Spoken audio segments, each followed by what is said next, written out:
Thaboxingvoice.com is brought to you by El Camino Electrical Services. El Camino Electric has over 15 years of commercial experience with startup companies, work consisting of design build, clean room fabrications, lithography labs, test labs, special tools, and equipment installs. El Camino Electrical specializes in the install of EVC from the start of the project to the finish. El Camino Electrical Services is an established commercial electrical contractor with the ability and experience to carry out industrial and commercial work. Services include design build, electric vehicle supply equipment infrastructure, semiconductor fabrication clean rooms, special equipment and tools, startup companies, turnkey installation, electrical vehicle supply equipment infrastructure. So head over to elcaminoelectricalservices.com for all your electrical needs. Have you ever wanted to hear the host discuss a subject that wasn't on the agenda? Or worse, have you been denied the chance to introduce a topic because of the time restrictions of the show? Do you have an idea for a show? Something that is not being covered or talked about in today's boxing media, but is important to you? Would you like the opportunity to control the Boxing Voice conversation and have TBV's entertaining panel discuss your topic with their brand of diverse opinions and entertaining banter? Now, the Boxing Voice is giving you, the listener, the power, total control. With our new on-demand service, you can contribute to the conversation in a way that isn't being offered anywhere else. Finally, you can get the exact show you want with all the same unpredictability you've come to expect from our live radio show podcast. Simply fill out the form below, decide from our many options, and give us your concept. That's not all. TBV On Demand is giving you full control by allowing you to choose the date and time. Plus, for the first time in radio history, we will be giving you the opportunity to become part of the show by deciding how involved you want to be. Boxingvoice.com. Dolly Beyonce Productions. I must be the greatest. Let's get that done. I've been here before and I know what it takes. Hard work, dedication. Boxingvoice.com. Mayweather is the best. Win, lose, or draw, we coming to fight. Ain't nobody take that away. We're coming to fight. They do what they can, I do what I want. When you look at how he throws that left hook, it starts out really low. We're going to see what kind of character he has. Oh, and the lefts and rights by Maidana. And it's all Marcos Maidana here. And a lot of those punches off his shoulder. I think anybody out there listening or key, anybody, think that that's a dangerous deal to make. I think it's Boxingvoice.com. 15 minutes. Can you be strong for 15 minutes? Can you? Listen, the concentration is leaving a little bit. Pick it up. Pick it up.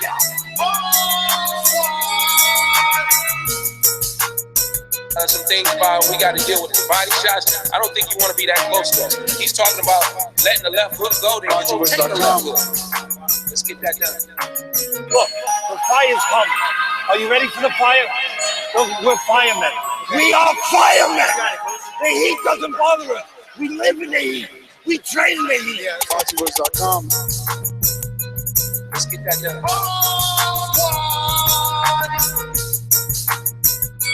I must be the Danny, how much greatest. of the difference is it for you at this weight?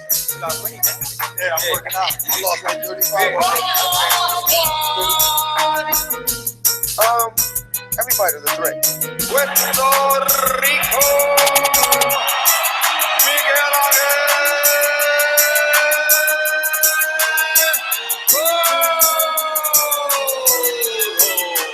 Boxingvoice.com. We're not going to do that. We're going to take this fight against Keith. We're going to get less than you, Keith, but we're going to get more the second time. So go ahead and make it 2 times. Boxingvoice.com.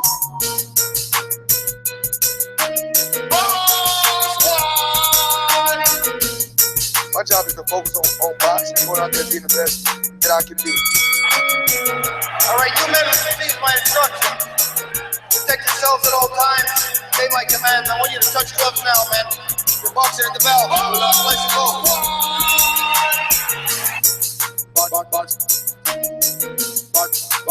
Boxingvoice.com. Boxingvoice.com. On Saturday, I think somebody's going to get stopped. We don't know who, but, I'm pretty confident in myself. I'm ready. Boxingvoice.com. I must be the greatest.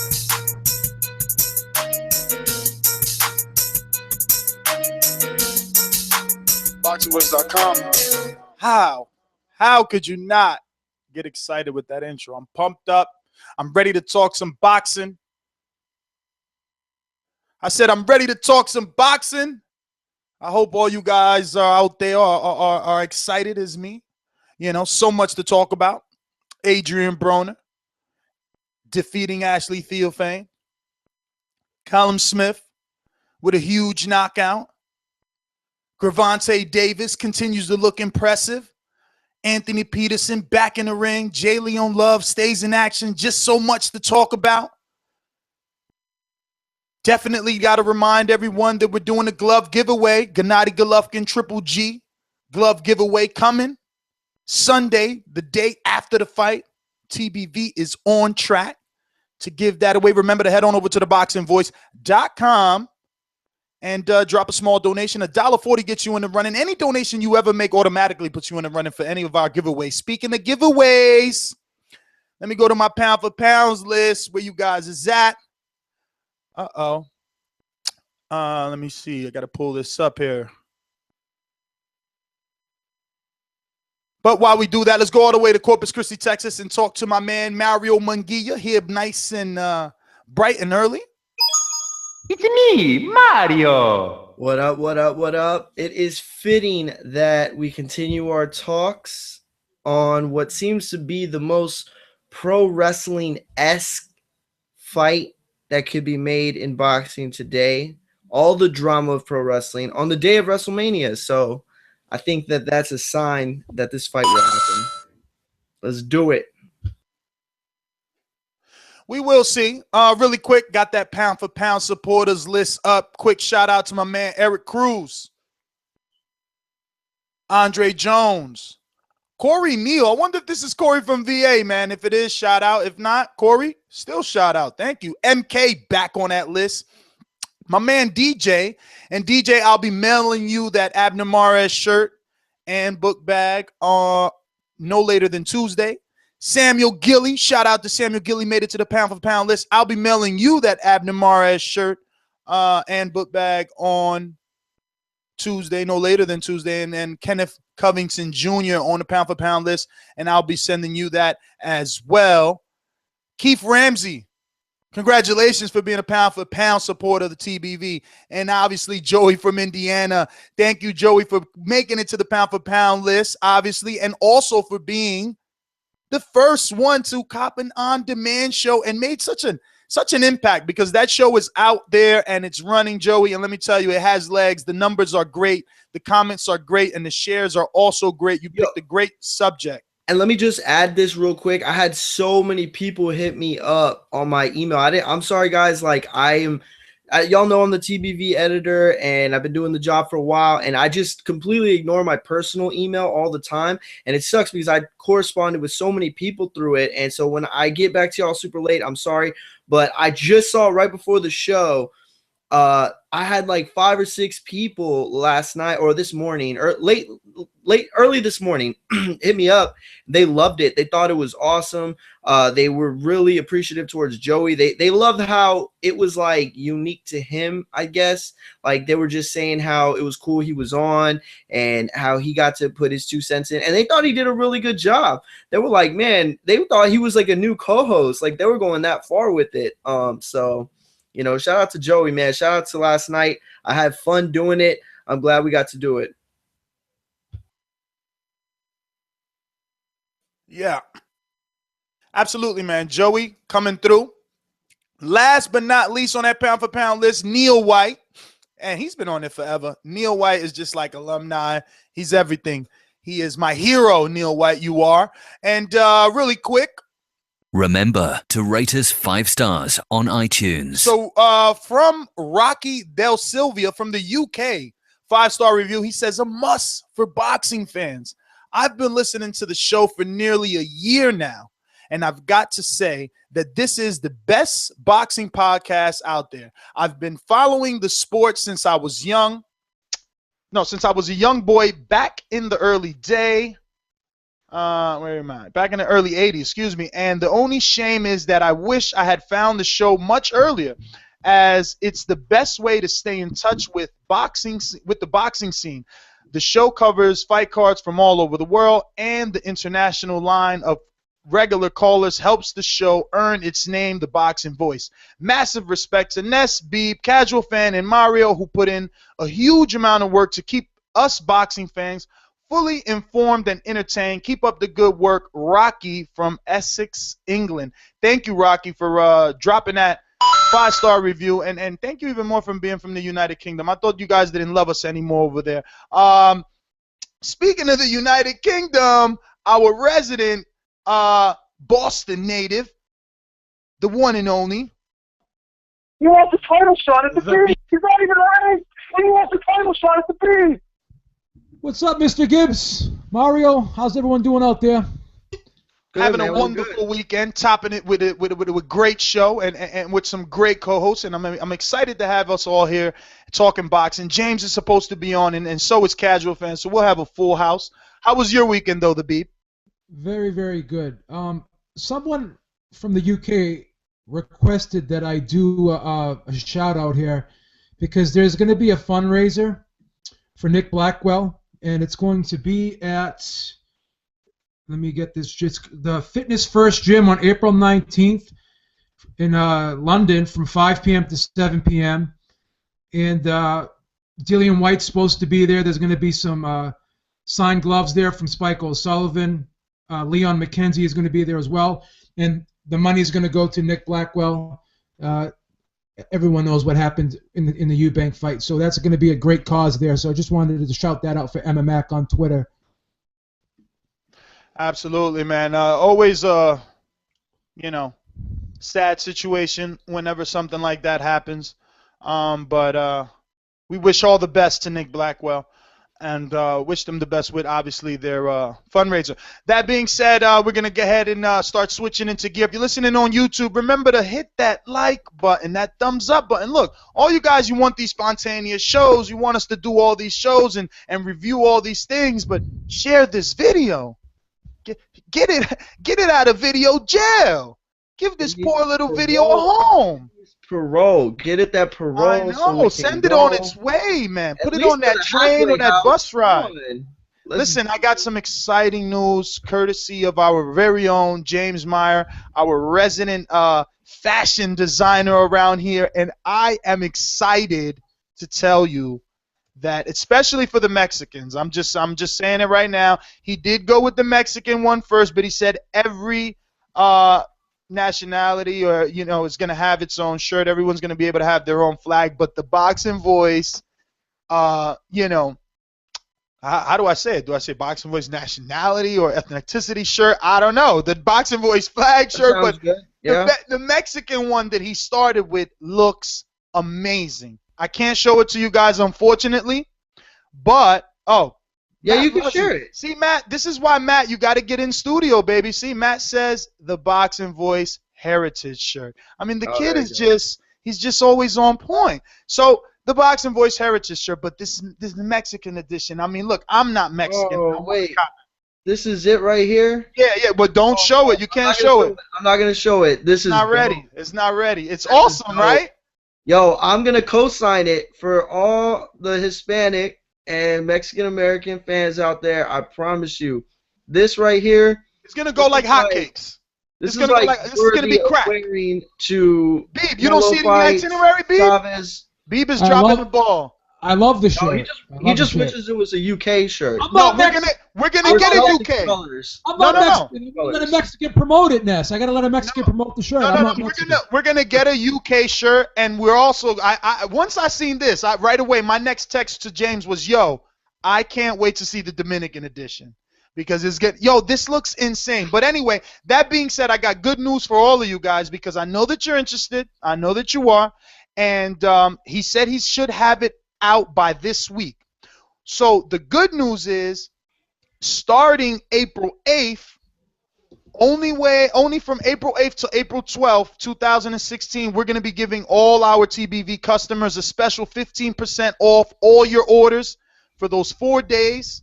So you have that time from now until April 8th to get your little pennies together, because when we release this one, you're going to want to wear it. I'm telling you, you're not going to want to not be at the StubHub not wearing this Mexican edition, especially if you're Mexican. And I know I'm going to get that Dominican one quick.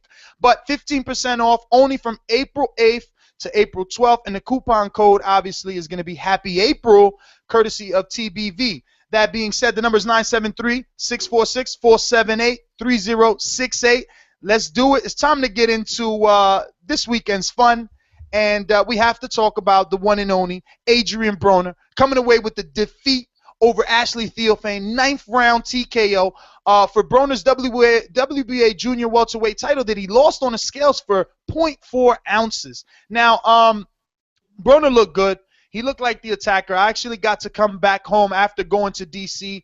and watching it on TV and seeing, being even more impressed. I mean, live, he was doing his thing. The atmosphere was electric. The place was a sellout crowd.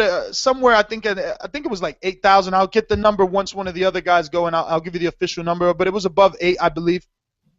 And you know, everyone on that card, especially the televised card, shined. Gervonta Davis did a great job, and Robert Easter. Oh man, I almost feel like I'm part of the team. I've been bigging this kid up so long, and when he finally is on that stage to prove it, he does it with an exclamation point, because a knockout of Argenis Mendes is impressive to me. Now, immediately when I seen the way that Argenis Mendes went down, I'm like, damn. This reminds me of that Rances Bartholomew knockout when the bell rang. Is this kid done already? But that's regardless of the point. Robert Easter had never been in the ring with someone of this caliber, and he got in there and he wiped them clean the same way that Broner wiped Ashley Theopane clean. I felt so bad for Theopane on the top of the ropes, and then you got little Mayweather just rubbing his head like a puppy. Oh, my God, it was sad. That being said, Adrien Broner says no more 140. He can't make it. He's moving up. Anybody can get it. He called out Mayweather, which obviously we discussed yesterday on Joey's on-demand episode.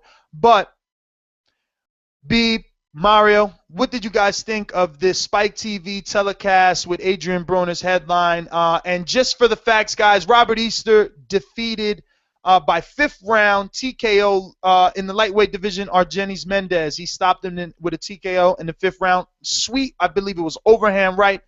And Gervonta Davis defeated Guillermo Avila by 6th round TKO in the junior lightweight division. What did you guys think?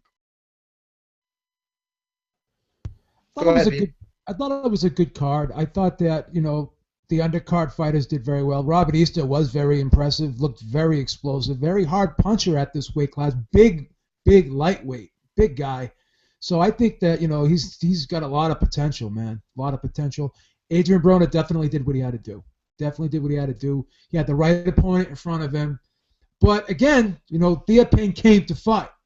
He had the mentality of a guy that was trying to win. He did not go into survival mode. He was hurt several times, but he even came back in the 6th round and even the 8th round too. He made a good account of himself, and he was landing his jab very well, and he got in there and he was landing some left hooks. He was able to bust up Adrien Broner a little bit. You know, Adrien Broner, there's always going to be room for criticism because we've seen him against that next level, and he hasn't really done or got the job done. But the thing is he's always shown flashes of excellence in each of those fights. Even in the Maidana fight, he showed us that he could come back. He hurt Maidana in that fight. Last round in the Sean Porter fight, he knocked down Sean Porter. So it leaves you saying to yourself, why can't he get the ball rolling earlier? Why can't he sustain the work rate? Why can't he sustain the intensity? Why can't he, you know, do the right things from rounds 1 through 12? Why is there seem to be lapses when the test gets a little bit tougher? So the potential is still there. I'm not ready to write this guy off, but if he does move up to 147 like he's saying he's going to do, there's a lot of tests out there for him, and I think a lot of guys can give him problems at that weight class. Danny Garcia would be a great fight, but I would have to favor Danny in that fight because I think Danny can punch himself, and Danny's very skilled as well, and he's a mentally focused guy, Whereas Adrien Broner has shown us that he's not always mentally focused. And he's going to have to be mentally focused if he's going to fight a Danny Garcia, a Keith Thurman, a Sean Porter again. Any one of these guys at 147. This is a loaded division. It's always been a loaded division. Always seems to stay loaded. And he's going to go up there with the big dogs now. Yeah, you're absolutely right, Beeb. I agree with your assessment wholeheartedly. I will say, there were things about the fight that I could be very critical of. Broner's just that guy who's going to throw one punch at a time.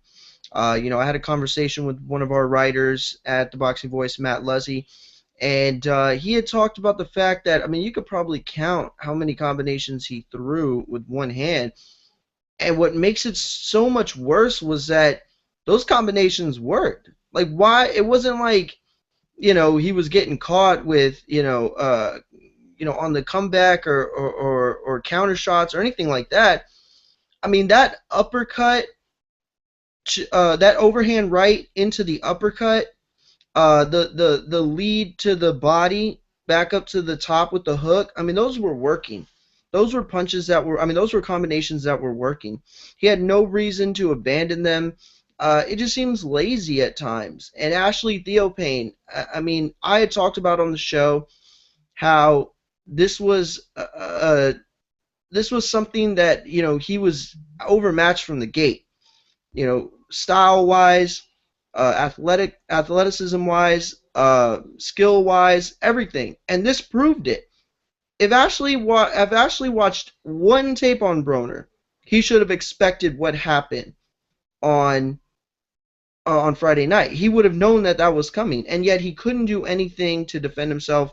That said, he had some success early on. He landed some big punches scattered throughout the fight. I think the 5th round, Beeb, was it, that he could have won that round? I gave him the 6th and the 8th. Those were the 6th round. You're right. Can I just say one? Can I say one thing real quick? Not to interrupt you. Go ahead. I want to just make one point. I want to see if you agree with me on this. I said going into the fight beforehand that this was basically a 12-gauge Mossberg versus a BB gun, with Adrien Broner being the 12-gauge and Ashley Theopane being the BB gun. And the thing was the skill level was comparable, maybe. But just the speed and the power on Broner's side was just too much. Huge deficits. You're absolutely right. And they were so much more. It was so much more distinctive when they were trading shots. You'd see one guy throw, and then the next guy throw, and you were either saying, "God, Ashley looks slow," or "Man, Broner looks fast." By comparison. And even when Ashley would land a flush shot, Broner went nowhere. And so, just a lot of things that you could take from the night. But, it didn't really show me that Broner is a better fighter or anything. He is what he is. I think that there will never be a point where Broner's going to change levels in a fight. Maybe he will. He's still young, right, Beeb? He's still young. He's 26. He's only 26 years old, so, he's got time. There you go, and he's got time, and Beeb's made points in the past with fighters that have been able to resurrect, and resurrect is not the right word. Beeb, you used a word in the past that I really liked, especially when you would talk about Cotto. It wasn't resurrect, but I can't remember the word. Anyway, reinvigorate. Yes, reinvent in a sense too. Yes, and that's the perfect word to describe Broner's only hope. Because he will not transition into the fighter that many of us thought he would be when he was at junior lightweight. And so, it was a good night of fights for sure. But there's still a lot of things that Broner could do to help his cause. And, shout out to Nestor Gibbs, who got the exclusive on Adrien Broner not fighting at 140 anymore. He's moving up to 147, and that scares me. That really does scare me. At 140 and below, Broner is a credible opponent, a credible fighter.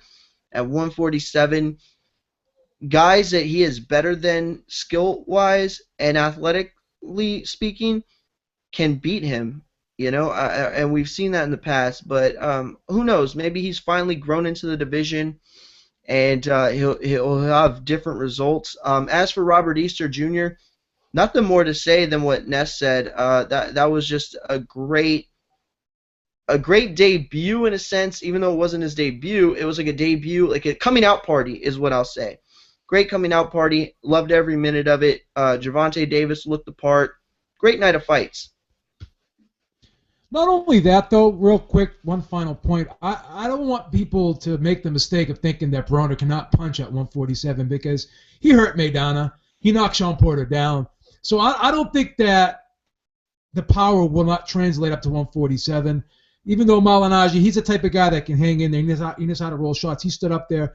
But, Maidana was visibly hurt. And Sean Porter got knocked down with a sharp left hook. So I think that he just has to be mentally focused. I think it's all mental with this guy. I'm not ready to say that it's over for him. He's young enough, as I said earlier, and I just think if he has the mental fortitude to put it all together, I think he can do something. And I'd like to see him change his team a little bit in terms of the trainer. I know people don't want to hear that, but there just seems to be something missing. He needs an authoritative force in that corner. I don't think he has it. He definitely has that with Barry Hunter, and that's why they brag that when he trains in DC, he wins in DC, and facts are facts. He has done that. Now that doesn't take away from the fact that he hasn't faced a top level opponent while training in DC, so we can really put that to the test. But that being said, I think that Barry Hunter is definitely a stern voice in that corner and in that camp. The problem is Broner. Now moving up to 147, you're right. Look, he's done what he's done versus Sean Porter and with Maidana. They've both been hurt. They've both been shocked by his power. But I just think that it's like surprising power. It's not consistent. Like it doesn't come out every time that he throws a punch. I mean, look at Theopane, for instance. Yeah, he was hurting Theopane. Yeah, Theopane was doing things and whatnot, noises and whatnot whenever he was getting hit. But at the end of the day, he wasn't going down. He wasn't getting out. He had to be saved by the ref. Now, do you discredit Broner for that? Not necessarily. But I'm just weary of believing that he can be a puncher at 147. And then if he doesn't become some sort of mover, how does he really become a competitor at that division? Now, obviously, this guy, Paulie Malignaggi, already took to Twitter. He says he wants his rematch. Hey, look, man, I had Paulie doing a lot better than most did, right? So I don't mind it. Everyone uses Paulie to get into 147, but we've seen that already, and has been there, done that, and that's only one fight. That's one pass. But then after that, what then? Like, he could only go but so far after Paulie. Like, where does he go? Beeb or Mario? Obviously, it's Mario. Where do you see him going and successfully winning at 147? Honestly, anything above probably like the 6th ranked fighter is going to be a struggle. I think he loses to all the top 3-4 guys in the division. I think that his best hopes are to get guys like coming on their way out. Like, what would have been a perfect fight for him, honestly? Like a guy like Andre Berto. If a guy like Andre Berto stayed at like 147, they have similar skills, or they're not similar skills, but they use their skills in similar ways. Like they're both hindered by what they do physically. See, they're better physical specimens than they are boxers, and yet they both find ways to utilize boxing, and then they abandon it. So I think that's a really good fight. There's a lot of talk about whether Berto stays in the division and what he's going to do. But I think that's really his only hope to continue to climb up the pedestal. I think that if somebody was going to be, if Al Heyman was going to be totally in Broner's corner, he would do his best to circumvent a fight with all the top fighters right now, unless it's maybe Danny Garcia.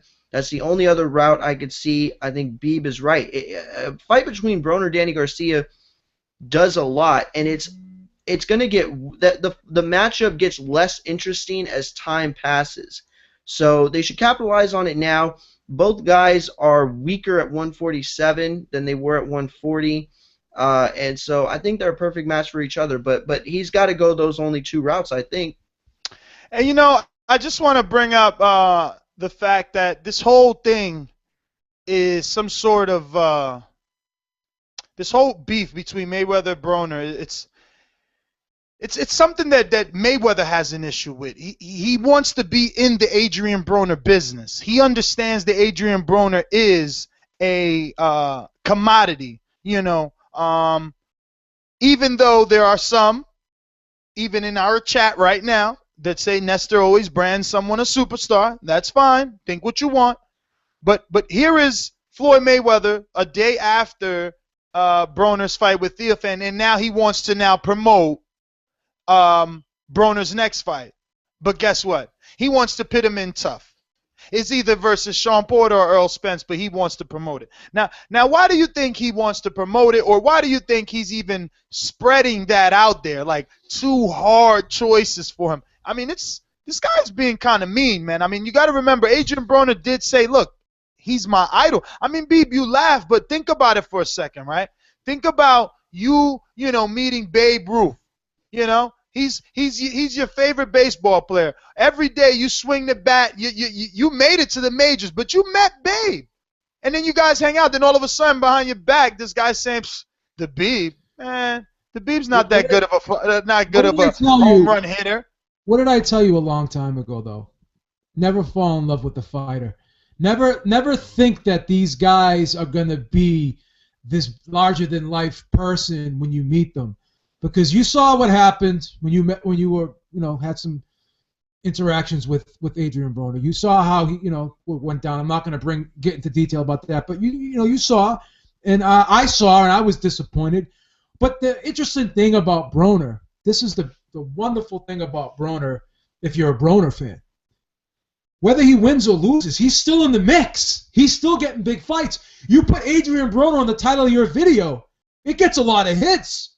You go on YouTube and look at any, you know, video with Adrien Broner's name in the title, and it's got a substantial amount of hits. And this is a guy who's lost twice, lost two of his big fights. So for him to still be in the mix, for him to still be getting big fights, for him to still be getting paid, that's amazing. He's in a good spot right now. You know, he's in a good spot right now, and he's going to get another big fight. He's definitely going to get another big fight. Versus who? Who does he beat at 147? I agree with Mario. I think he could beat Robert Guerrero. I think he could beat maybe Andre Berto, Josecito Lopez. One moment right there, because yesterday on the On Demand, someone said Robert Guerrero, but now it's like, wait, Robert Guerrero. I mean, a fight ago, Robert Guerrero was washed up when he was fighting Danny. Now it's okay to fight Broner. I mean, I just don't get it. When is it okay and not okay? Let's look at Broner's last two. Excuse me, not Broner. Let's look at Guerrero's last two performances against Danny Garcia. He hung in there. Oh no, listen, I'm not debating it with you. I'm just saying that the naysayers. But that's how they're going to build it. They're gonna look back at the Keith Thurman fight. Hey, look, he gave Keith Thurman hell. He gave Danny hell, and I think that's a style that's going to be suitable to Broner, where he's going to be right in front of Broner. He's not fast on his feet or with his hands. Robert Guerrero, at least at this stage of his career, at least at this weight. So this could be possibly target practice for Broner. He could, you know, be able to fight at his pace in this fight. And you know, I still think Broner can crack. I think he's a decent puncher. The problem is he's going to have to put, you know, two or three together to get some of these upper echelon guys out of there. He has to make a commitment to throwing more than one punch at a time, and I think he can do it. I think he's shown in spurts that he can do it. He's just got to be consistent with it. That's the problem. Yeah. No, I think the skill. I think the skill is there.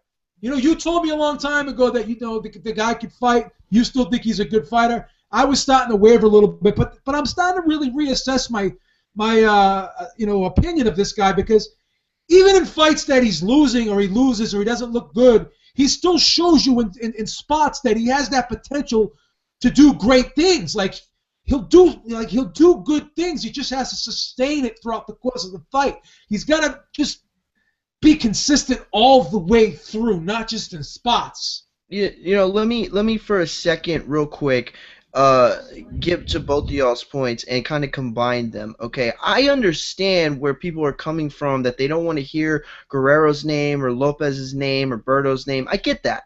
I get that. Because Broner is a former welterweight champion. Manufactured, yes. Legitimate, no. Yes, it was legitimate. But still, he was not at all ever a real welterweight champion. I mean, he took a route that was best catered to anyone almost in that position with any sort of skill at 140 winning a welterweight title. He fought Paulie Malignaggi for a welterweight title. Like, come on.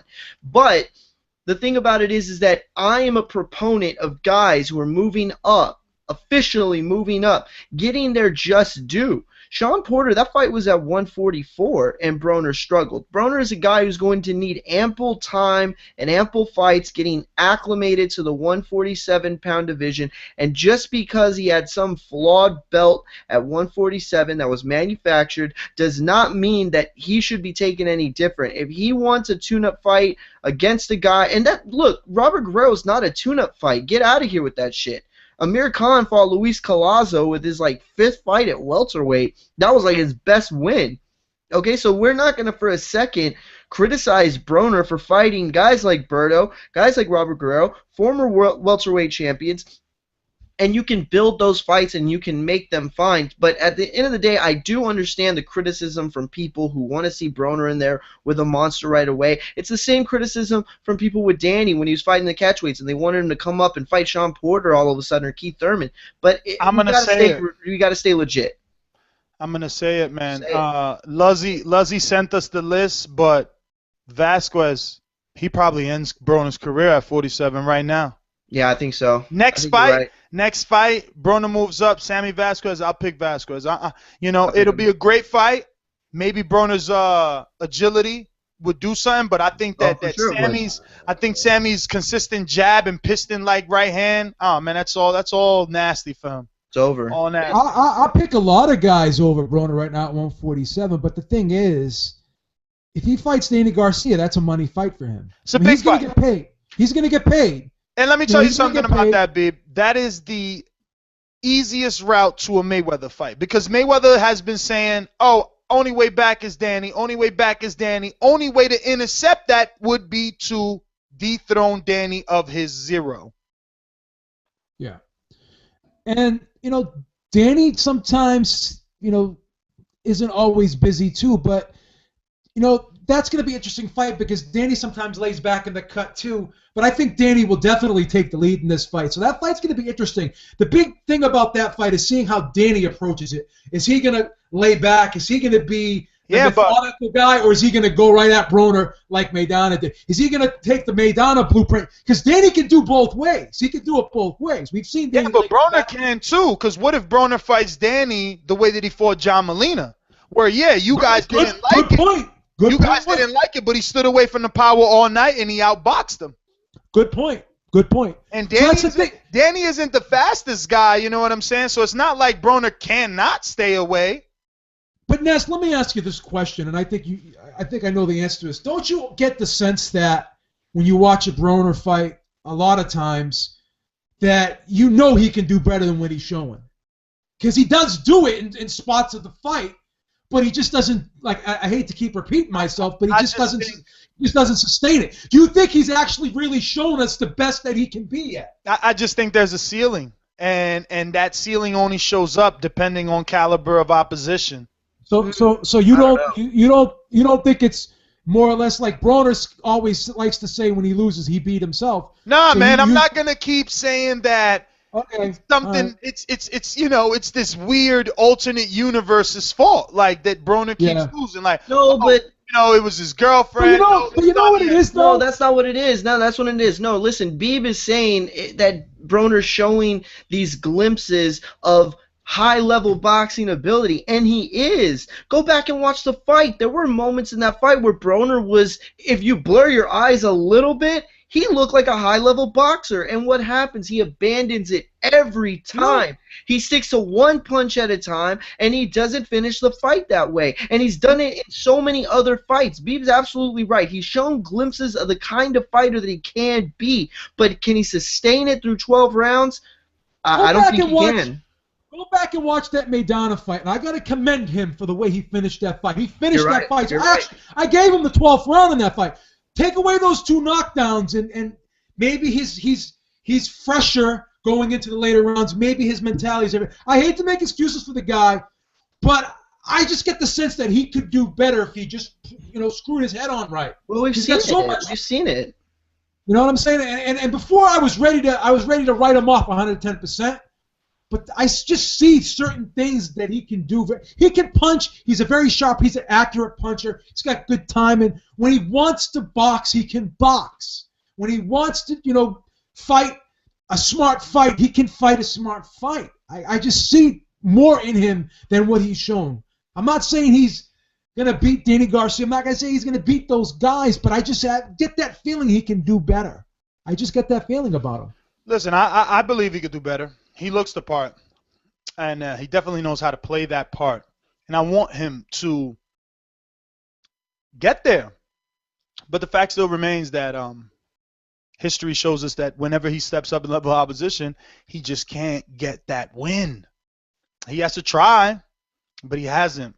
Guerrero is a 22-ranked opponent in the welterweight division, former champion, multiple divisions, been in with solid names, and is a more than worthy opponent for Adrien Broner moving up in weight. I would hope that no one is upset by this, if that happens. But I would like the Danny Broner fight first. Fuck it. Jump right into it, because you can't listen, Guerrero, he can upset the apple cart, because all you need is a tough guy in there with Broner. Someone is going to be tougher than him. You're right. You're absolutely right. That's it. When you're tougher than him, listen, Kell Brook will beat Broner. No matter what, 10 times, 10 days, 10 times, however the saying goes. 10 times. If they do it 10 times, he beats them 10 out of 10. And that's because he's tougher.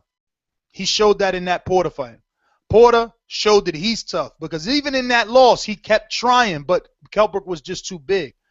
Guys that keep trying, that their will doesn't crumble. See, Broner could beat Ortiz or the old Ortiz. We don't know what Ortiz we're going to get. We'll see. Because this Ortiz, we might get a great Ortiz just because he knows what he did to Berto. So the confidence is there.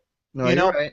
That little coward is not going to be around right there, because that coward is put away right now, because the real Victor Ortiz is the one that beat Andre Berto. That's the one that made him a celebrity. That's the one that got him the Mayweather fight. So as this fight gets closer, he's going to get more and more into that old Victor Ortiz. So all you guys making your picks, don't pick based on Victor Ortiz's heart. In this fight, there will be no questions of his heart. Believe that. And I will say one last thing about Broner and who he fights and why it should be. You think about what's best for Broner, but don't forget, you got to think about what's best for Danny Garcia. A lot of the things that we're saying about Broner apply for Danny Garcia as well. Danny Garcia is in a position where, there aren't a lot of ways that he can go, and it's not a tough fight. Anybody in the top 8 gives Danny Garcia a run for his money at 147. So if you're looking for a fight that can make the most amount of money, that is winnable, that won't take a lot of damage away from Danny Garcia at the end, regardless of whether he wins or loses, that's Adrien Broner all the way. So, well, Jesse Vargas is saying that Bob Arum and Cameron, they're working on getting him something for July, and that Danny has been saying that he would like a unification, so that's what they're working on. I don't know how that's going to happen. We'll see. I mean, Broner still makes him more money. If he's interested in belts, then that's one thing, but if he's interested in money, which I think he is, I think Broner's the route to go. Couldn't agree with you more. All right, so on the undercard, Anthony Peterson defeated Samuel Niyeka in a 10-round lightweight fight. He should be getting a title fight coming up here in his next fight, they're saying. We'll see, man. I was expecting Peterson to get this guy out of there. He was expecting him to get it out of there. And, what happened was the guy didn't go. He was a tough guy, and that's what it is. Jalen Love got back in the win column, and he knocked out Michael Gemba. Now, look, Michael Gemba has a lot of losses, like I told you guys, but this guy's only been, out of 24 losses, he's only been knocked out 4 times. This one makes it 5, so I guess this is impressive because he's been in with all the big names, all of them.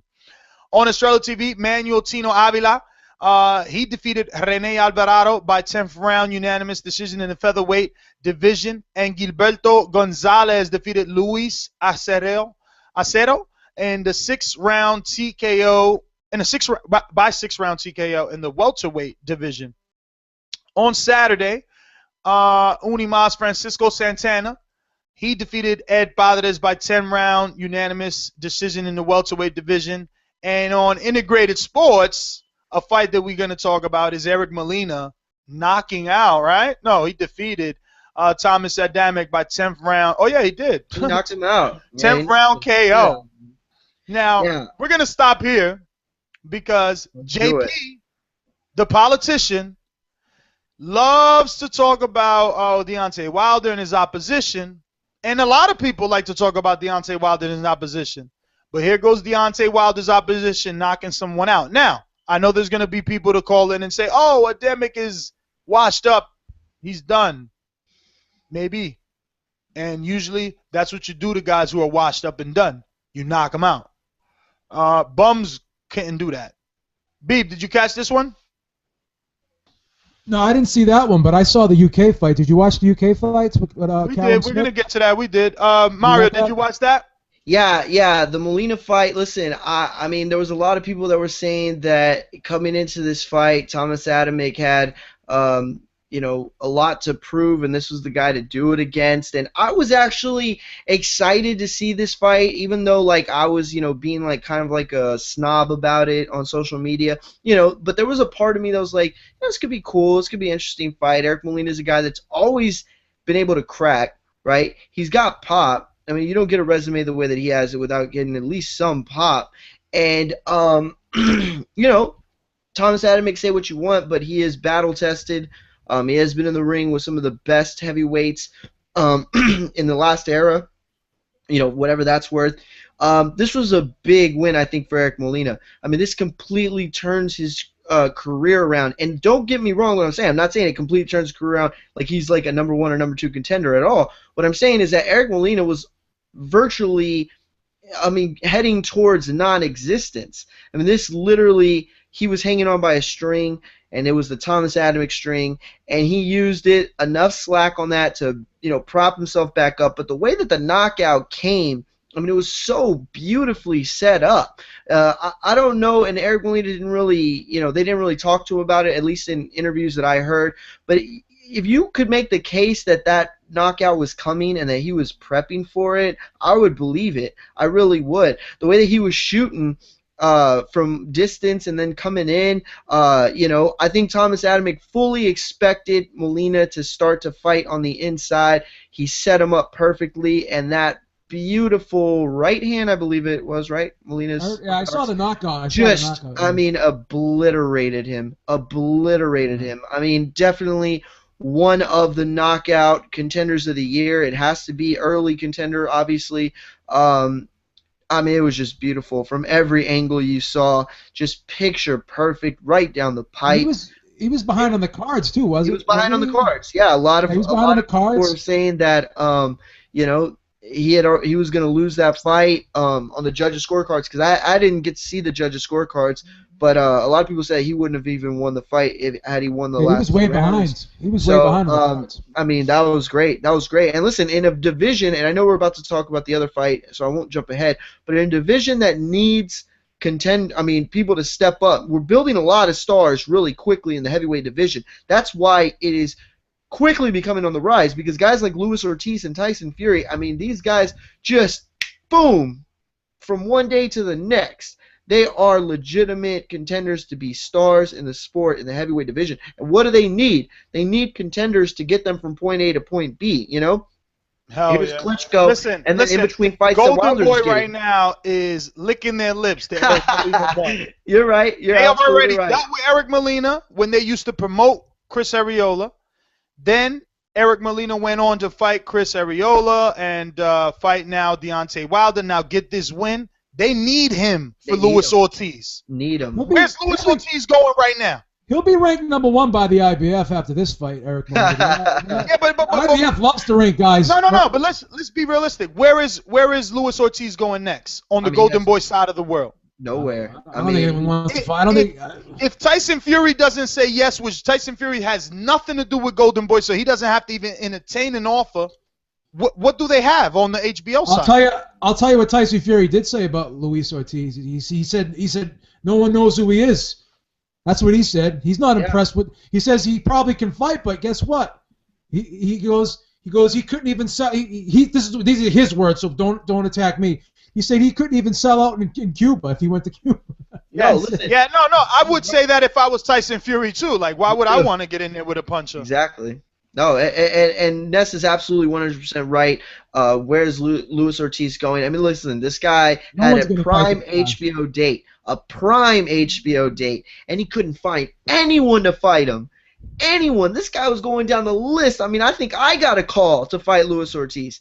And at the end of the day, they should have gave me a call. That's what they should have gave Ness to get. Well, I think they thought he would have gotten tested too much. Nah, they seemed when I went to the media workout. When I went to the media workout, and I took a picture next to him, De La Hoya texted me like, nah, you're too close to weight. I'm like, yo, I'm a heavyweight. Yo, I heard they made him put his shirt back on. Y'all were about to take a picture with each other, and they said, "Hey, wait, Lewis, hey, put the shirt back on, man. Come on, just." Hey, let's get it back. Let's go to over across the pond because these guys, they asked for it, so they picked their poison, and their poison is they wanted Ness to talk about UK fights. They wanted Ness to watch UK fights. So all they did was give me ammunition. Help me out here. Ammunition, baby. They gave me ammunition for the verbal AK-47 that I bring. Do it. Callum Smith. I thought you were going to play it. Callum Smith fighting Hadidi Mohammadi, first round knockout. Look, I can't say much about Callum Smith. I'm not going to sit here and lie and say that there's anything bad to report on this performance. That was a good fight. What I can tell you is my prayers have been answered. This win over this guy that you nor I have ever heard of. I heard of him. He's good. It means nothing to us because our prayers are answered and Callum Smith has to fight someone good next fight. He's the mandatory to James DeGale. And I don't know if James DeGale is going to think that Callum Smith is a big enough name. I know he's been wanting a hometown fight, so maybe a fight with Callum Smith makes sense. He's Badu Jack's mandatory. He's WBC mandatory. It was an eliminator, but I don't remember what eliminator it was. No, he's a WBC. He's on the road for a James DeGale shot. I'll pull it up here. He's supposed to Badu Jack. I don't remember seeing it, but Badu Jack's WBC. Yeah, it's a W. This was a W. Are you sure? This was a W. Yeah, positive. It is a WBC. It is a WBC, but great. But he's still. Look, where is it? Hey, we've been doing this long enough to know they're somehow making James DeGale's too, so it don't matter. Callum Smith will beat Badu Jack too. He'll beat. Look, listen. I just want to say this real quick, okay, about Callum Smith's fight. First of all, before we get into anything else, that was a great first round. Mohammadi came out trying to beat Callum Smith. No one told him he was the opponent. He came out hard. And guess what happened? Callum Smith was getting hit, and he was against the ropes, and he fought out. He didn't pull no slick shit, no dirty tactics, which would have been well within his right to do. He fought out. This kid fought hard. He fought strong. He didn't falter. He just showed that ability he has. You look at him and he looks like a fighter. Some guys, you look at them and you're like, oh, that guy looks like a basketball player. Oh, look at that big kid, man. He's a football player. Oh, that guy looks like he plays baseball. Callum Smith looks like a boxer. He looks like a boxer, and he looks like a damn good boxer. So I will say, Ness can say us all he wants. I picked Callum Smith over Rocky Fielding. I got a lot of shit for it. People were coming at my throat. No, Rocky Fielding? Yo. No. He's on the undercard. He's on the undercard. His only loss is to Callum Smith. Then he's on the undercard. The only guy he beat Rabisi, the same weirdo that George Groves beat up, and George Groves went 12 rounds with. This guy Fielding isn't good. Okay, no. First of all, when you're at that stage, okay, what stage is he on? The domestic level. Look, don't lie. Okay, don't lie. Still, okay, so then he didn't graduate. when Daquan Arnett fought what's his name? When they were both undefeated. Eddie Gomez. Eddie Gomez. So if one of them wins and then years later you say, oh well, Eddie Gomez sucked, or oh, Daquan Arnett wasn't on the level. Listen, at the time that these two fought, that's a fight that means something. You can't take it away from his resume. I'm not saying that Rocky Fielding is a world beater. All I'm saying is at the time that Callum Smith and Rocky Fielding fought each other, they're on the same level. Listen. Ness, what about the fight of the night though? Luke Keeler versus Tom Doran, the Hagler Hearns. Did you see that fight?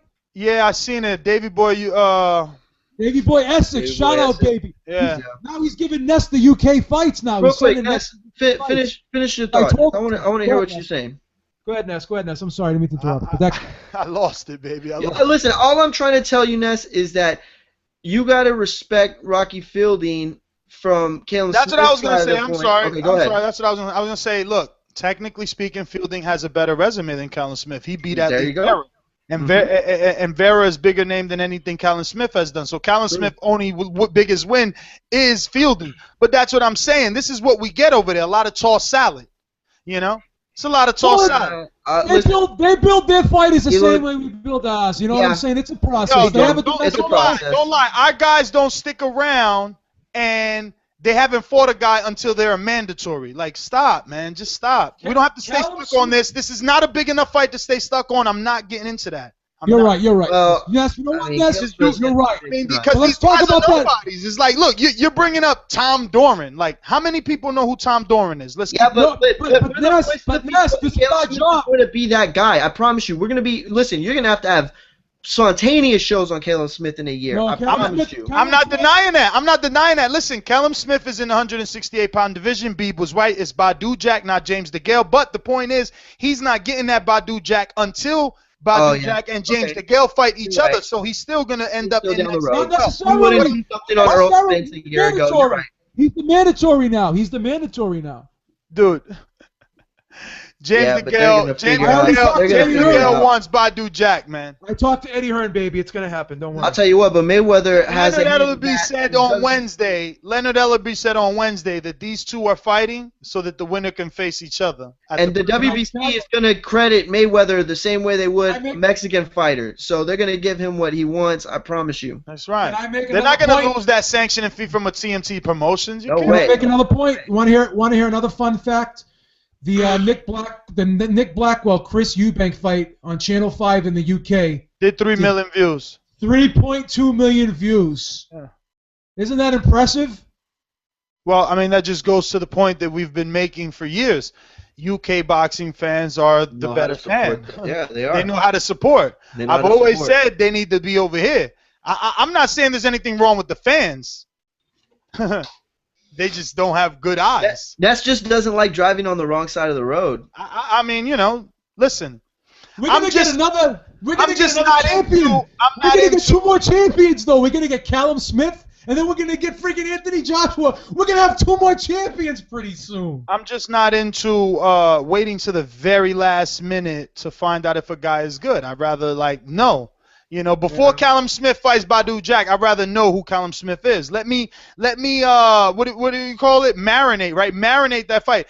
Build me into it. Give me some backstory. Like, I don't want to just see Callum Smith and it's like, oh, this is his first step up. And it's like, no, but he's good because he comes from a long history of fighters. That's why Davey Boy. All his brothers are fighters, and he's got a good amateur background. So why we never heard of him? Like, where's he in that? Yes, that's why Davey Boy Essex will continue to send you the fights. You're so small-minded, dude. Like, it's bigger. Boxing is bigger than you, me, and Davey Boy Essex. What about the hundreds of thousands of people that listen to this show that don't know fucking Davey Boy Essex? That's why we're here. We're here to help. We're here to educate. So we're gonna be giving out. We're gonna be giving out links, dude. No, that's not the way. Do whatever we have to do. We're the grassroots. We're the grassroots of this sport, Ness. We're not the big conglomerate. We're the grassroots. Remember what the mission statement of the Boxing Voice? No fight is too big or too small. Baby, live up to your mission statement. I know you can do it. Davey Boy Essex is going to help you. He helped me. He's going to help you. We're going to let everyone know who everyone is. That's the beauty of it. I'm so fucking pumped up right now. Go ahead. Yeah, so my thing is we can't direct God. hundreds of thousands of people to We a can link. do it with grassroots. What we need to do is We're like push Bernie Sanders. the promoters and the networks to get these fights. Well, It's why not don't our job to give a guy a link to pirate a movie or a fight. That's not the business that we're in. We want boxing to thrive. We don't want the promoters to go out of business, because then how would they promote fights? Well, So why don't we? promoting links is not what I'm talking about. What I'm talking about is pushing those said promoters to be like others, like Top Rank, who has Top Rank Live. They have applications. They have Eddie's working on websites. it. Eddie's working on it. You know what you can do? Has applications, and they have YouTube, and they have also other different forms of social medias. Box Nation has an app. Sky Sports, like, they have to make it accessible for us here in the United States as well. We shouldn't have to be able. We shouldn't have to jump through Can I hoops. say something? You can get Sky Sports in America. They sell a box where you can get Sky Sports. I mean, if you buy the box, you can get a subscription to Sky Sports in America. He didn't just hear me when I specifically said we shouldn't have to jump through hoops of fire. Well, listen, why don't we get back on track? Why don't we get back on track? And at the end of the day, let's talk about the last heavyweight, or the next heavyweight upset, which was Duhaupas beating the brakes off of Robert Helenius. Max Kellerman was probably having an accident somewhere when that was going on. Beeb, did you see that fight? Of course not. Of course he didn't see that. Why would he want to see a fight where he can credit Deontay Wilder? We're a team here. We don't. I'm not discrediting you. I'm saying, why would you want to see a fight? I'm not discrediting you. I said, why would you want to see a fight where you would be forced to give Deontay Wilder credit? This Frenchman that people would call in here time and time again, and I'm using air quotes. They would call in and, oh, he fought a Frenchman. He's nobody. Who's Duhaupas? Duhaupas knocking people out that you do know, huh? I mean, if I'm Wilder right now, I'm sitting real pretty right now. Did you guys see his Hummer? That's a beautiful Hummer. Well, all I know is that Eric Molina and Duhaupas both got the win. Great wins. They were both vicious knockouts. I feel bad, though, because... I'm sorry, go ahead, B. Where did you guys... I hate to sound like an ignoramus. Where did you guys see those fights? Were they on YouTube later? Matt Luzzy, baby. Matt Luzzy, man. Salute. Matt Luzzy, boy. He's the American Essex. He's taking me out to drive.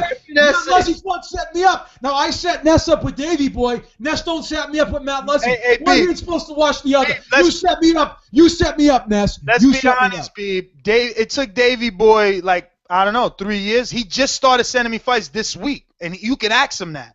This week. Because I'm trying to get you into the fray here. No, because you and him had a plan to make me look like the bad guy for the last couple of years. Oh, now you're incriminating Davey Boy. No. Let's not go there. Yo, all right, let's stick to the script. Speaking of bad guys, we got a few resident bad guys that we will not mention their names, that they usually call in to discredit Andre Ward. But guess what? Andre Ward jumped in here. He averaged 1.064 million viewers when he took on the undefeated Sullivan Barrera, who now other people want to say this guy wasn't even good anymore because they hate Ward so fucking much. I mean, I don't even understand. Well, listen. If you hate life this much, why not just kill yourself? I'm going to put it to you like this, and I wrote an article on the Boxing Voice this past week, and it was a mixed reaction. I got some people that thought it was well said and well put, and I had a lot of people that thought it was utter bullshit, but listen, I'm going to say that, and this was the point in the story, you give Ward his credit, and he deserves his credit, but how much of this is HBO still knowing what they're doing and how to build a fighter? Listen, if it wasn't for HBO, Ward's name would have escaped the mouths of hardcores throughout the last few years. HBO did a really good job of promoting Andre Ward through his comeback. And I'm not just talking about for this fight with Barrera. I'm talking about when he was supposed to fight on the Cotto Canelo undercard. They had been marketing him, really selling the Kovalev fight, selling it for what it is. And I think that what it boils down to is that HBO is still that promotion. I mean, I'm sorry, not promotion, still that network that knows how to build and maintain stars. They had the hardest, they had one of the most difficult jobs in giving Andre Ward the platform where he could succeed. A guy who's not fun to watch all the time, a guy who dug himself into his own hole by not fighting, and yet here he comes out the gate and he does over 1 million views. It's really impressive, but I don't want to discredit the fact, or at least acknowledge the fact, that HBO is still capable of doing what they're doing. I feel like if they had the stable, if PBC and HBO could somehow find a way to coexist, everything would be working. We'd be working towards a common goal of boxing getting back on the market.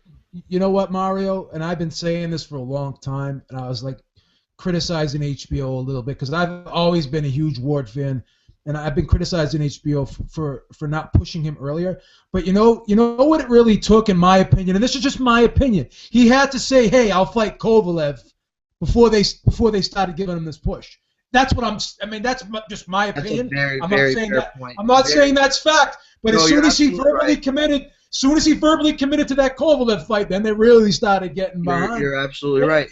And you know what I like too? Ward is a very smart person, and he's always going to be himself. He's always going to do what he wants to do. But I love the way he approached that Sullivan Barrera fight, and I anticipated him approaching it that same way. He had a look of he really wanted to take Sullivan Barrera's head off in that fight. You know, he didn't get the knockout, but he made a concerted effort to say to everyone and his critics, "Look, I'm not just this guy who lays back. I'm gonna go and take it to this guy." And no matter what you want to say about that fight, Andre Ward took it to Sullivan Barrera. He took it to him, and he hurt Sullivan Barrera, and he showed that, you know what, I can body dudes at this weight class. So he made that statement, in my opinion. He did everything but get the knockout, but he came pretty close to it. He put on a performance where he wanted to get the knockout. So I think he should have silenced a lot of critics last week. Ness, what's your take on my point? I'm interested. Well, actually, I'm going to double back, man, because as always, we got off track. And I did want to say my reasons for the whole fielding thing was because he got caught so early. It was like 10 seconds left in the first round. Got caught, really never recovered from that. And, he was kind of fighting from behind. One of the judges had Rabisi winning, and I never thought highly of Rabisi from what he did with George Groves. Yeah, I remember. So, that was just the reason that I, went at fielding and your assessment of it, because it's just like, here we are again, forced to watch this guy, and he's struggling with, domestic level dudes. Like, if you can't beat Rabisi, we can never see you in with a George Groves. True. You know what I mean? Or anybody, because George Groves is also a dude that's been losing. We just accepting that type of a name because he's already your name. But let's just not forget, he's been knocked out twice, and ever since, he's been hanging out with this level of opposition. You know what I'm saying? And same thing for Callum Smith. It's like, sitting around, looking pretty, because he looks good. Nice double left hook. You know what I mean? He's tall as fuck. Good jab. He's good. No, he still needs that name opponent. He still needs that name opponent. There's no question about that, Nas. He needs that name opponent. He's good, but at the end of the day, it's like, he's a Smith brother, so he's getting the push, but he don't got nobody on that list. He ain't fight nobody. You're right. Smith brothers and that kid Muhammadi, that kid Muhammadi was not the same Muhammadi that's been in there with Kovalev and with Sullivan Barrera. This was some other Muhammadi who was he was very thin for that division. He looked frail, and whenever Callum would hit him, this dude would move. But the kid had heart. He's got a fast metabolism on that. You got to cut him some slack. That's fine. He was lean, but he was still super small. Very lean. 5,000 calories a day, Muhammad. 5,000 calories a day. He's just Probably. lean. It's just genetics. It still made him very small, very weak, and his punches didn't affect Callum, and it was what it was. We will see at 168. That's a good division. Some decent names in there. There's nowhere to hide, but He'll He'll beat Badu Jack. Let them prove me wrong. Until I don't then, like the way that he takes punches. Callum Smith does take a lot of punches. And there you go. And let them prove me wrong. Till then, I don't know. I don't think that he's going to look. I don't think he's going to look for a top 10 opposition. I really don't. Now, that being said, what was your question? I'm sorry, Mario. I just didn't, because I hate when we only talk about that and then it ends that way. It ends that way. No, that's fair. That's fair, because then you get criticized unjustly. Okay. Yes, you have every right to make your points. Nash, you have every right to do that.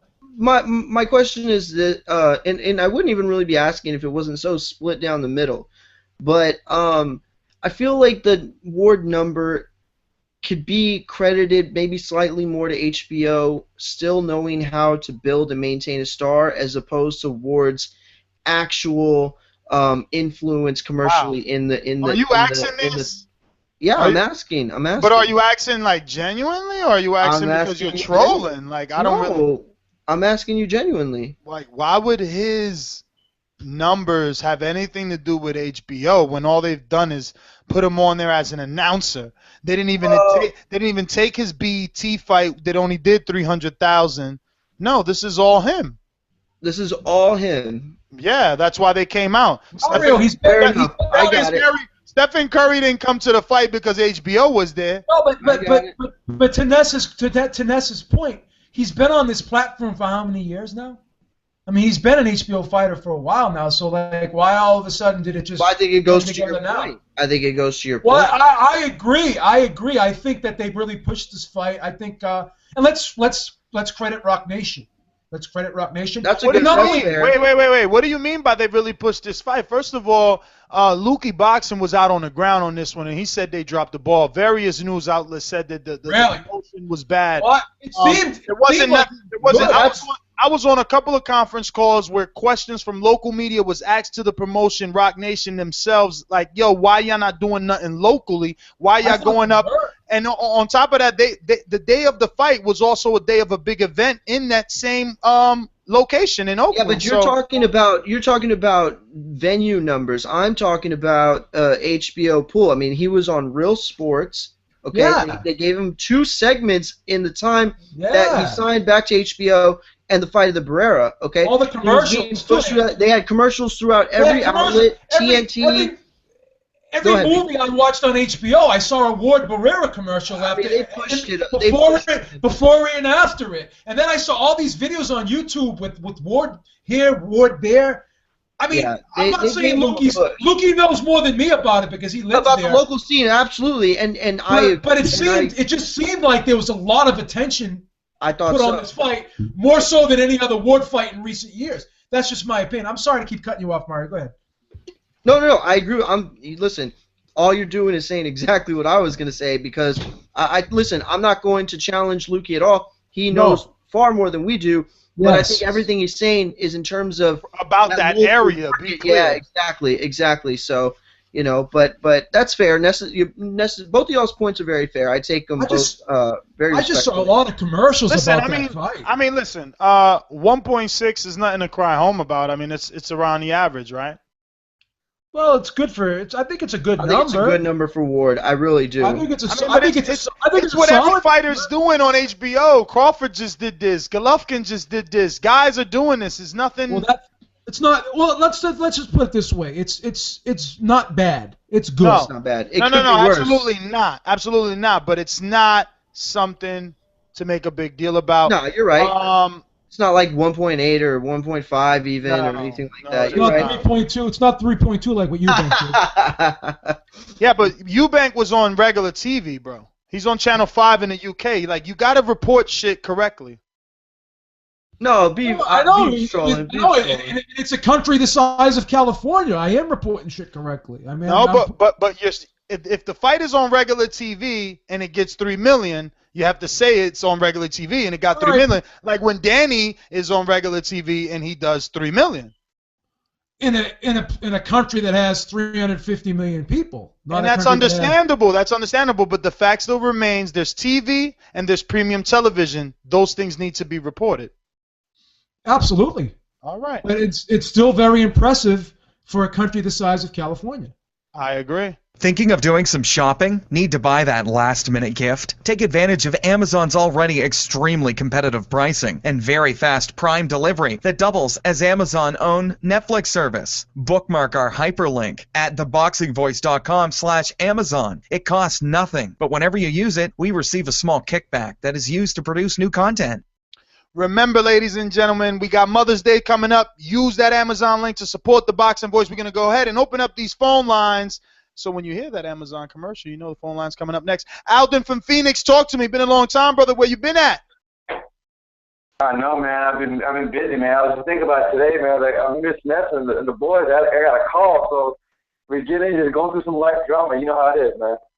But I was going to talk about that Adrien Ward thing. I think honestly, it's 50-50. I think Adrien Ward, his thing is HBO's been constantly promoting him, constantly saying he's the number 2 pound per pound. Constantly saying it's for. I think that kind of stuff helps because let's get real, guys. He's a great boxer. So how many people that watch Adrien Ward are watching him because they think he's gonna knock somebody out? A lot of people they don't even seen an Adrien Ward fight, but they're thinking, oh, he's number 1 pound for pound. So it's he kind of has that Floyd aura about him because he has a loss, so people are just watching him. I don't think it's for excitement. So I think HBO did a good job keeping him. Because I think once Adrien Ward loses, I think people are going to forget about him real quick. Adrien Broner, quick on him. I think I agree with Beaver. I think the guy has skill. He has the athleticism. But the thing is, I think he just mentally is just not into it. I think he doesn't study his opponents. I don't think he's mentally, composed during the fight. And, and he is tough. We saw the fight we had with Madonna. He's tough, but the thing is, I think that fight took a lot out of him. When he lost, I think that broke him mentally. And if you're mentally fragile, it's hard for you to jump back. And then the thing with Broner and Mayweather, I think this is what I think. I think if you want to beat a man, you got to beat the man. I think Broner always wanted to fight Mayweather. I think the only reason he was pushing back is because before he lost the fight, he was probably like, man, I don't want to push on Floyd because if I push on Floyd, Floyd might call my bluff, and he might fight. I don't want to catch a loss. And I think that was the plan. But after he caught a loss, I think now he felt like, shit, forget Floyd. Here they lost. I mean, he doesn't give a shit about losing anymore. Especially with all this shit that's going on now. Wouldn't you want to give a fight for him and get $5 million? I mean, that's a lot of money for bail. So that's how I kind of look at it. I mean, he has nothing to lose. He has nothing to lose. So that's all I got, boys. It's been nice talking to you guys. Nice to get back on the Boxing Voice. I missed it. Alden, we definitely missed you, man. Thanks for calling in. We got all right. So we got ourselves a Chicago caller that the producer didn't catch on the screening. So your brother's bound and gagged, and they've chained him to a chair. Won't you please come to Chicago? 773. That me? That is you. Santana, this you? Santana, this Yeah. What's going on with all that background noise and feedback and everything? And why you got a new number? Like, what's going on, man? No, it's my cell phone. But no, I just want to talk about some of the fights. I'm not really impressed with Tank Davis. I'm not really impressed with that guy. Yo, I'm glad you said that. I'm glad you said that. Let me ask you right now. If his next fight was Felix Verdejo, who wins? Felix Verdejo. Really? His defense, his defense to me is not good enough. He gets hit a lot, and I got questions about his stamina too. He kind of gassed out a little bit, but he always, got the power to lean back on, So, but yeah, I'm not really too high on him, and they always saying he's the next Mayweather. I think it's just too, he got too, big of a accomplishment to do it. I just don't think he can do it. I mean, he's still young though, so you never know. As far as now, I am high on Robert Easter Jr. I think he could be special. I could see him going all the way to middleweight because he's a big guy. I got something else like far as you got Anthony Peterson, you got Davis, you got Robert Easter. They all in the same kind of division, but none of them is going to fight each other, and that's the problem I got nowadays with these black fighters. they don't like, everybody's all friendly. They don't like fighting each other. They all brothers. And it's not just on the Al Haymon side. Like Terrence Crawford and Bradley won't even fight each other. And I think that's an issue with the boxing nowadays. You know, everybody's all friendly as far as the black fighters. What else? As far as Mayweather and Broner, I'm not really entertained about that fight because Broner hasn't beat nobody elite. Like, he has to at least beat like two guys that's on the elite level, like either Danny Garcia or Kell Brook or something like that. And that, you know what I'm saying? So, and another thing y'all didn't mention, I heard about the Demetrius Andre against Willie Nelson. I think that's a good fight. And I'm going with Andre, but he's been off for like a year, and for him to come off a year layoff to fight Willie Nelson, that's a big step up. So I'm glad to see him back in the ring, though. So, but that's all I got for you. All right, yeah, man, that is a great fight. I was talking about that one with the producer, man. Very interesting. Willie Nelson is also going to have the long layoff too, because he's coming off that Tony Harrison knockout. We got our on-demand customer here, Joe from Indiana. Joe, what's going on, brother? Yo, how's it going, Ness? Just calling in, checking in. Great show, like always, man. But, hey, I didn't bring this up last night, but Broner moving up to 147, Peterson moving up to 147. Let's put them in together, man. That fight will sell out at either D.C. or Cincinnati. And I think that'll be good. You know, Peterson. No good, brother. Peterson Those guys think they're brothers, man. That's exactly what Santana was talking about. Too many of these guys running around saying they brothers and cousins and sisters and brothers. You don't think that'll happen, though? They train together. They got the same trainer. They got the same trainer. They both use Barry Hunter. Ah, man. All right, man. Yeah, that's all. That's my call, man. I'm just waiting. That was it for me today. I thought I was gonna get something with that one, but I blew it on that one. But hey, man, I'm working on my next on-demand one though, man. So that's coming soon. Let's do it, baby. We had a blast. Thanks for calling in, Joey. Yeah. Let's see. Oh, we got my boy Reese from Philly. What up, Reese? What's up, man? What's going on? Hello? Yes. Not much, man. Yo, I think Floyd trying to stick Errol Spence on Broner. He tried to get the attention off of Broner Floyd and try to make it Errol Spence or what's the other guy he mentioned in the interview? Sean Porter, he mentioned. Porter. He tried to take the attention off of that. The same way he did with Triple G fighting Ozzy Ward. Floyd, he like to play mind games with the public. Nah, I agree, man. I agree. But you know what it is, though? At the end of the day, he's only doing what's right. You know, if you're going to get a Floyd Mayweather fight, you should have a credible name on your resume. But it's kind of hypocritical because Berto didn't have a name on his resume to get that Mayweather fight. Floyd's a promoter now, though. I'm hoping. I'm about to say, Floyd's a promoter now. He ain't even really a fighter, so that's his job, trying to make fights, not be in fights. And when you're a promoter, you get to say more lies. I mean, look how many lies Arum and De La Hoya say. And you gotta say what's gonna get the needle moving. Floyd's off to a good start, man, with his promotional. I'm hoping that it's gonna be Broner and Garcia here in Philadelphia at the Wells Fargo, so that's gonna be crazy. If that happens. Yeah, no, man. It's I want to see what's gonna happen. Look, I've been watching, and Beeb is a big fan of Facebook and how popular that is. And look, I've been paying attention, and all over Facebook, they're asking the question. They're not even saying that it's preposterous. They're not saying that it's ludicrous. They're saying, who wins, Broner versus Mayweather? People have made side-by-side videos of these guys posing the same way. I mean, it's hilarious. Right. Look, I think Mario said it best. Mario said something about WWE. It ain't get that much attention. Say what? Now, when Floyd said he come after Danny Garcia, I don't think he got that much attention. But now that Broner in line, I say everybody talking about it. There's a million videos on YouTube talking about Broner. Well, that's a little unfair because the thing is, Broner is there. He's fuel to the fire, right? Because he is saying something. He did just call him out. He made this big old there's a storyline. There's a storyline. So Danny is like, Mayweather said what he said about Danny, and people are like, oh, Mayweather say he'll come back to fight you, and Danny's like, oh, that's cool. He's like that. He's not the type. He's not like Broner. Like, he's not saying, you got to see me. He's not saying, oh, Mayweather better come back. He got to see me. I want that. Like, Danny doesn't know how to be the bad guy. Broner does. That's why we need him. We need him. I like Broner, man. I've always liked him. Yeah, and look, you do. And things are softening up. I was in his locker room all night. He could have kicked me out.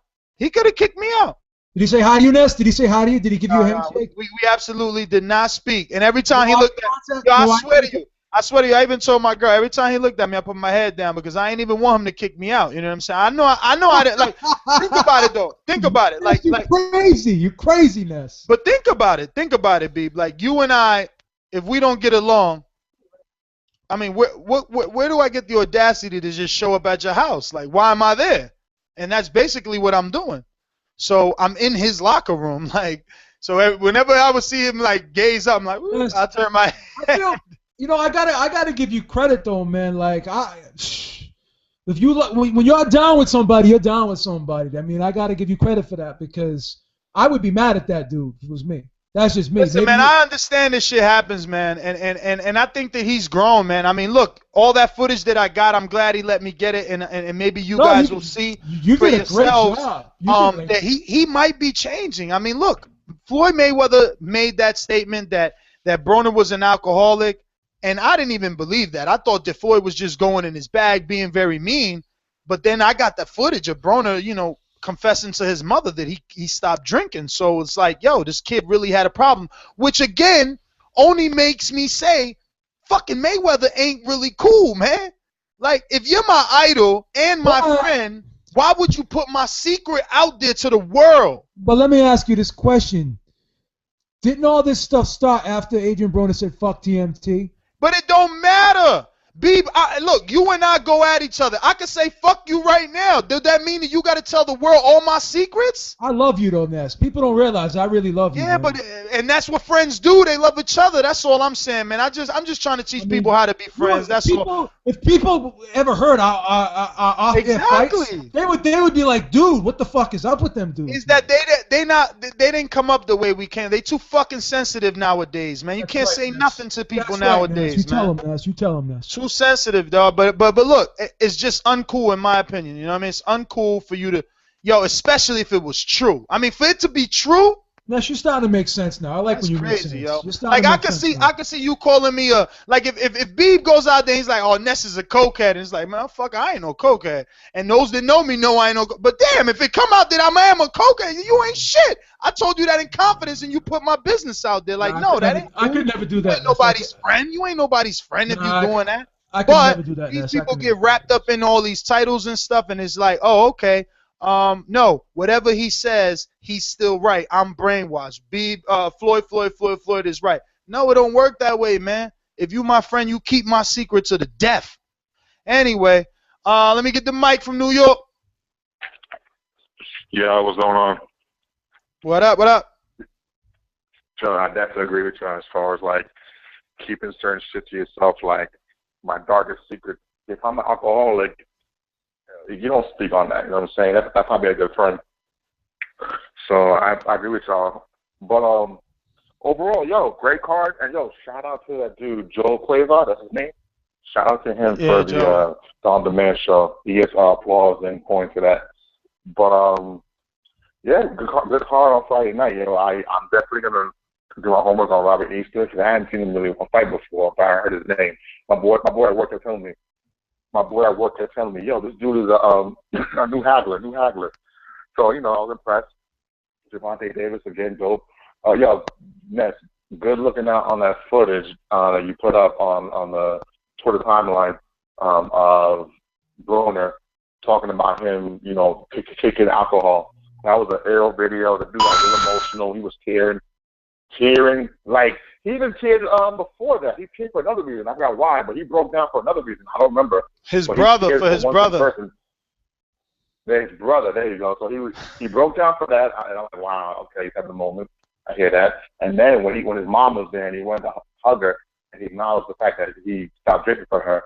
I was like, you know what, this kid is ill, you know what I'm saying? Like, all you gotta do is just have mental focus. I don't care if he loses again, as long as he tried his hardest and has the mental focus in the ring. So, I was impressed by that. I didn't catch the other fights over the weekend, including UK, so I'll check them out later. But, other than that, good show. I'm just here to figure it out.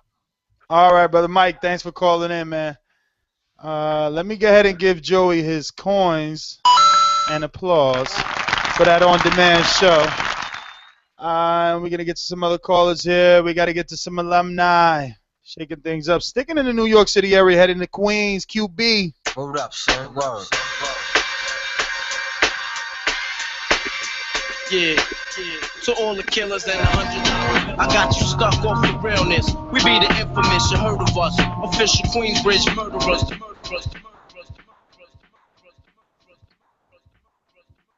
QB, what up? Ness, man. Yo, what up, Ness? Steve and everybody on the panel, man. What up? Mario. Man, that was an awesome fight, man. And I also, like, you know what I'm saying, the fight was so good, man. I watched it over, man. And, you know, I read yourself and watch a fight over less than good. I ain't see a good fight like that. Ashley couldn't hurt him, man. Ashley too small, man. Yeah, Broner definitely outgoing the 140 division. He definitely 147. Yeah, see, he's too small for that division too. So man, damn if you doing, damn if you don't. I think he's too small for 140 division too. I mean 147 division too, because compared to the other the other welterweights, Broner, I mean, he just, man, I don't know. I just hope he settle in this time, 147. If you get a punch like Marcus McDonough, it's over again. You know what I'm saying? So I hope he settle in at 147. And, you know, play the ball right and start partying and all that. And then I like how he stood up for himself with Floyd. Damn right, Adrien. He stood up for himself, man. Told Floyd, man, listen, man, I'm no longer your big bro, none of that, man. Yeah, he told him, man, like, we could fight, man. You either spawn, you got to see me, man. You done violated me, talking bad about me, because, you know what I'm saying, when Mayweather get on the air, everybody listen. You know, talking bad about me and everything, yo, his mother, everybody was there, man. He told her, listen, well, I'm a man, yo. He came for nothing. Mayweather told me he came for nothing. You know, Adrien came for nothing. Floyd be just saying that to put that out there. Floyd didn't have a bad like that. Man, Floyd ain't no street dude like Adrien Broner was and all that. So, you know, it just, man, listen, man. I want them to either, Floyd ain't going to fight him, though. Floyd going to be on some old, he got Marcus vagina problems, man. Then Adrien throwing shots at him, talking about, like, he pick his fighters and all that. You know, but, yeah, that's all I had to say, y'all, man. But, you know what I'm saying? That's it, man. All right, QB, thanks for calling in. Hey, B, man, you know, he said something, and we talked about it a little bit last night on the On-Demand episode, and it's that Mayweather has given Broner the opportunity to be the good guy. Yes. Broner is in a position here where he can sit on someone's couch, get on SportsCenter and say, this guy was my idol. I looked up to him. When I was an amateur, I watched fights of Floyd. You know? Start crying just right there. Just start crying right then and there. Boom. You know? He backstabbed me. But let me ask you this.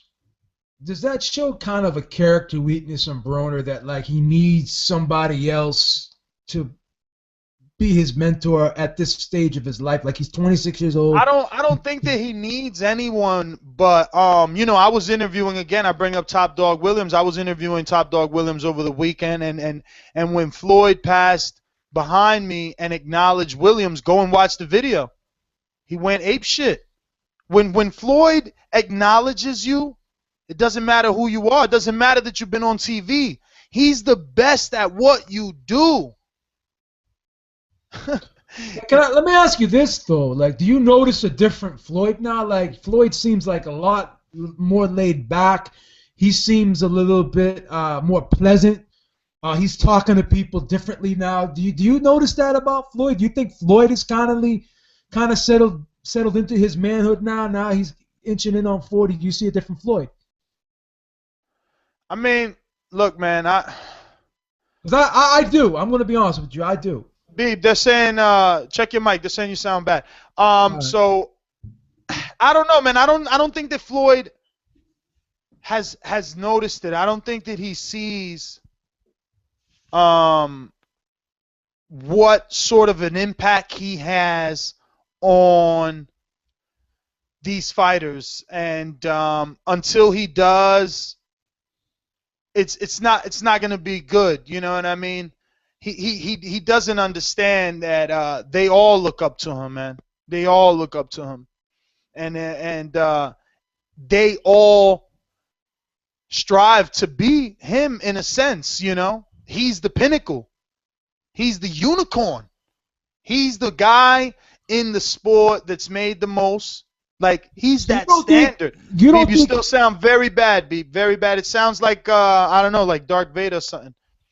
Jump off and on. Okay. Let me go to a call in the meantime. We're going to go to J. Will from Columbus, Ohio. Yeah, what's up, man? What up? Yo, man. What up, man? Yeah, I don't know, man. Still with this Broner Mayweather thing real quick, man. This whole situation just goes to show the character of Mayweather, I would say. I mean, and I think the funny thing is nobody really mentioned this, is, you know, the whole T.I. situation. You know, that whole situation started, again, through the Mayweather's character, you know, him, you know, talking to T.I.'s wife in a way that he wouldn't talk to that woman if T.I. was present. Then when the word got back to T.I., as a man, addressed him, he didn't care about the Great Wall of China that, you know, be around Mayweather. He went to go put hands on him. You know, so, I mean, this just goes to show this man's character. He really doesn't care who he betrays, who he offends. I mean, again, goes to his character on, what was that HBO show right before the De La Hoya fight. He's cussing out his dad, saying he'll beat his dad's ass. You know what I'm saying? It's sad that he's that way, but that's just who he is. No matter how much you respect how good he is inside the ring, that's just who the man is outside the ring. And I guess, you know, every great athlete has some type of, you know, crazy or just weird side to him. Michael Jordan, Floyd Mayweather, they got to be weird. They got to be that way, for them to be great. You know what I'm saying? But agents say nothing but the facts. And then I guess you and like 2 or 3 calls ago brought up a question. I don't know if it was Gervonta Davis versus Verdejo. Was that the question? Yes, sir. That's a good one, man. I would say right now, and it's sad, but I might have to give it to Davis just because Verdejo seemed real basic right now. You know what I'm saying? He seemed real just 1-2, and he might throw a little hook after that, but that's really about it. And I just think that Davis is a little bit more slicker, and he can probably really get the job just as of right now. But it'll be a war, though. It wouldn't be quick. It'll be a war. But you know, that's it. That's a small call, though. All right, brother. Well, thanks for calling in. Let me see. We got Georgie Porgy in the house. Georgie, talk to me. Yo, what's going on? It's a Beeb back. That nigga's back. Let's see. Beeb, talk to us. Can you hear me? We don't hear you at all now. Can you hear me? That nigga fuck, huh? Yeah, he's fucked. Listen, man. Anyway, where James at? That nigga be docking me for me, and I be trying to holler at this dude. What? That's to make that dude my fucking my pie bitch. Oh, pie bitch. yo, you know what? He never show up, James was supposed to come back. He was supposed to come back today, but he didn't. He's dogging me. These people be fucking with the mic, or the nigga don't want to face me either. Your nigga just straight out dogging, man. Anyways, yo, ABD, what he did, huh? I already know this dude, but they gotta remember that he fought Danny, right? Way back. Who? The dude who fought fucking ABD. Yeah, Theophane. Yeah, Theophane, and Danny didn't stop him either. Broner stopped him. That's what I'm saying. But yo, he was 10 years older. Danny will be good. He was 10 years older though. There? Who you got there, Ness? Danny. AB and Danny. Danny. You go with Danny? I go with Danny. Man, you're a dick rider. Let me let you be, man. Whatever. So you picking AB? So you picking AB? I don't know. I got it 50-50 though. Cause I see, yo, AB put Porter down. Yeah. So pick him. So pick him. Pick him. Pick him. So pick him, and I'll pick Danny. All right, so I guess we're gonna have to do that. But they may never fight. Who knows? Let's see what happens. It's Yo, coming. my great show. Thumbs up, support. That's right. Thumbs up. Hit that thumbs up button, man. Come on. Share that show. Share that. I'm about to refresh this page. Where we at, man? Because I swear to God, this better not. What? 100. Man. Press that thumbs up button and share the show. I swear. Like, we need some help with that. Luzinator, talk to us. Luzzy. Matt. Oh, wait, shit. I was on mute. My bad. Yeah, what's up, everyone? Great weekend of fights. Fights from all over the map. Start off with AB. I think AB looked. It's hard to say he looked good, but he did what he had to do. You know, hey, Theophane's never been stopped, and AB stopped him. Got to give him some credit for that. But he was on a different level than Theophane, and probably could have got him out a lot sooner. But you know, AB really isn't the most aggressive guy. Isn't the highest output guy, so it took some time to get him out. But let's see what else. The Molina and Duhaupas knockouts were both very surprising to me. Even though Adamek and Helenius are both pretty washed up, Helenius, since he's come back, has looked bad. Helenius was at the highest weight of his career. I believe he was a little overweight. So it really, they're not the best wins, but for the level of Duhaupas and Molina, they are very good wins. And you'll probably see Duhaupas Molina versus a Luis Ortiz, or versus just a good heavyweight and as a B-side pretty soon, probably in the fall, because they earn that. That's what happens when you knock out a name. But I think Callum Smith looked very good. It's pretty impressive that he stopped back-to-back guys in the first round. Excited to see him in a title fight relatively soon. Hope he gets the winner of DeGale and Jack. And yeah, I think I'm pretty surprised that so many people are just so quick to pick Danny over Broner. I think that'd be a much closer fight than most people think. Especially at 147, I think AB would have the athleticism advantage a bit. I think Garcia is definitely a little tougher, but I don't know. I think that'd be a good fight. I really do. I'm not saying I'd pick Broner, but I wouldn't rule out picking Broner. Definitely not. I don't think either of those guys have looked great at welterweight. But that's all I got. I'll keep the line going and keep updating. Any polls on Twitter, if I need to do them, I'll do them. Yeah, Danny's up big. I think it's 75% Danny, and it's over 100 votes. I'm so shocked by that. I thought people hated Danny. Hey, man, hate doesn't necessarily make a person blind. They like Danny better than Broner. 302 Delaware, talk to me. What's going on, Nash? What's up? What's up? Who's this? Hey, it's George. George, what's up?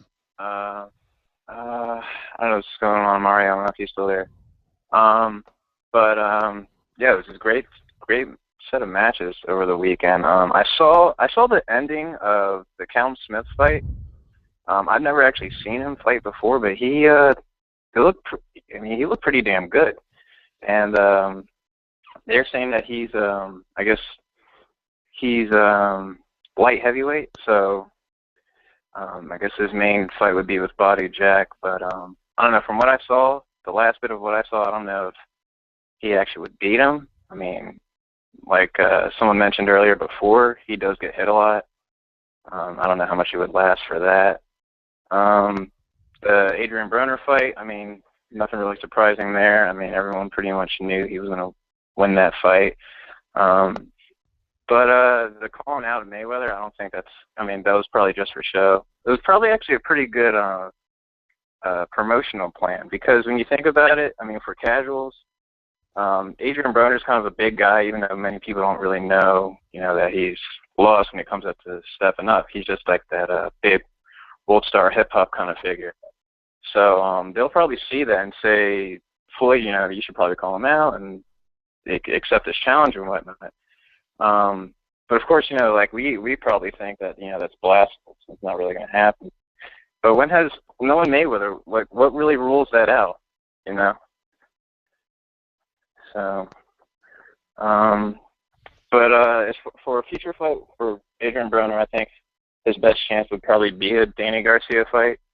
They are somewhat at a crossroads in a way, because I think Danny Garcia is kind of at a point where his next fight has to be a top name.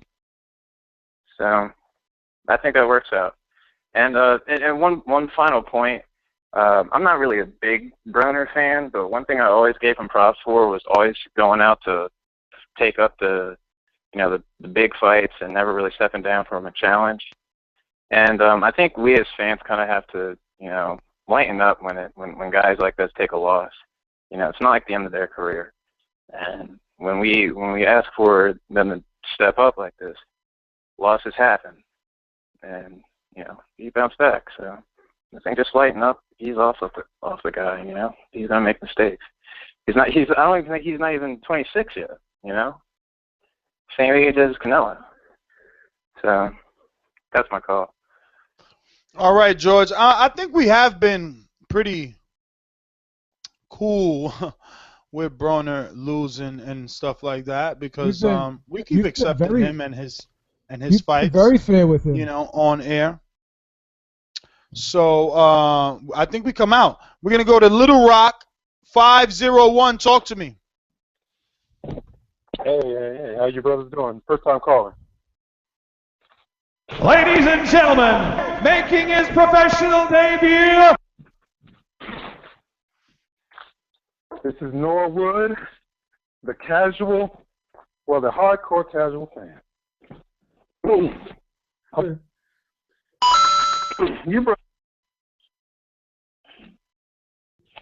You brothers are a trip.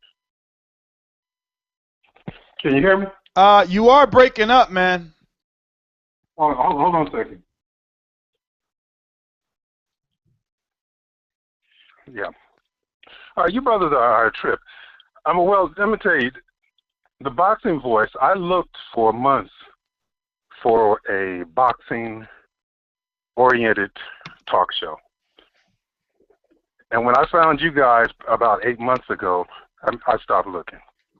Because when the Boxing Voice callers call, when they're on, they are all the way on. And I learned so much about boxing just from listening to your callers. So like Georgie said, thumbs up, because you brothers are on.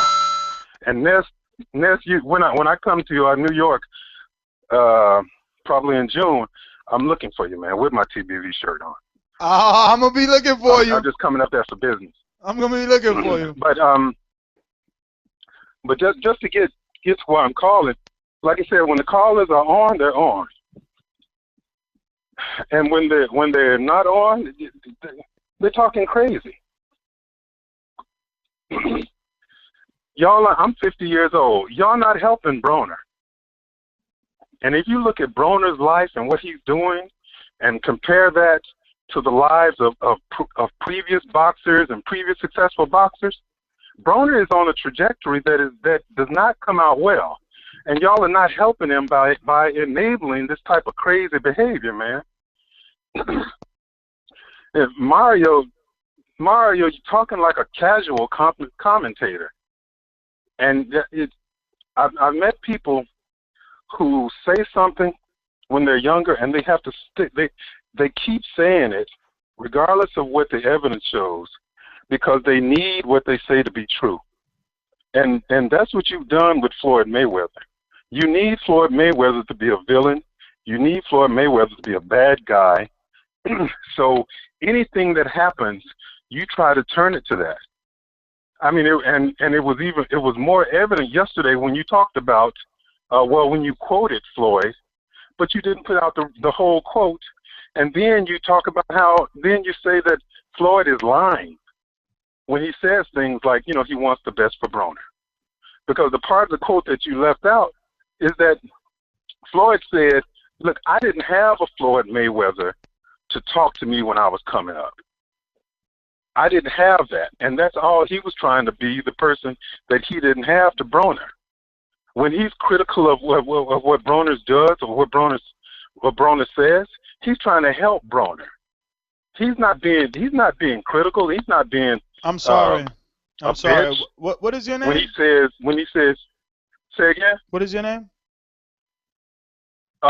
This is Norwood. Norwood. The hardcore casual fan. Norwood, I just want to say I don't understand how could he be coming from a place of love, of big brother, of mentor, when his advice is coming via the news. If you want to give me advice, if you want to be the quote unquote I didn't have a Floyd Mayweather, well, give me that advice via text, email, or phone call. Don't call Fight Hype and tell Fight Hype what I should be doing. Tell me what I should be doing. I understand what you're saying, but see what you're talking about is some street level shit. And these men are making millions of dollars a year. And the conversation that Floyd is having, media outlets, but that's not street level. They friends. He got his number. They friends. They go out with each other. They've been in each other's cars. They hang out. That's my friend. If I'm your friend and I'm doing something wrong, call me. Don't call the newspaper. Well, I understand what you're saying, but I've known people who I associated with. And when they start doing stupid stuff, I tell them what they're doing is stupid.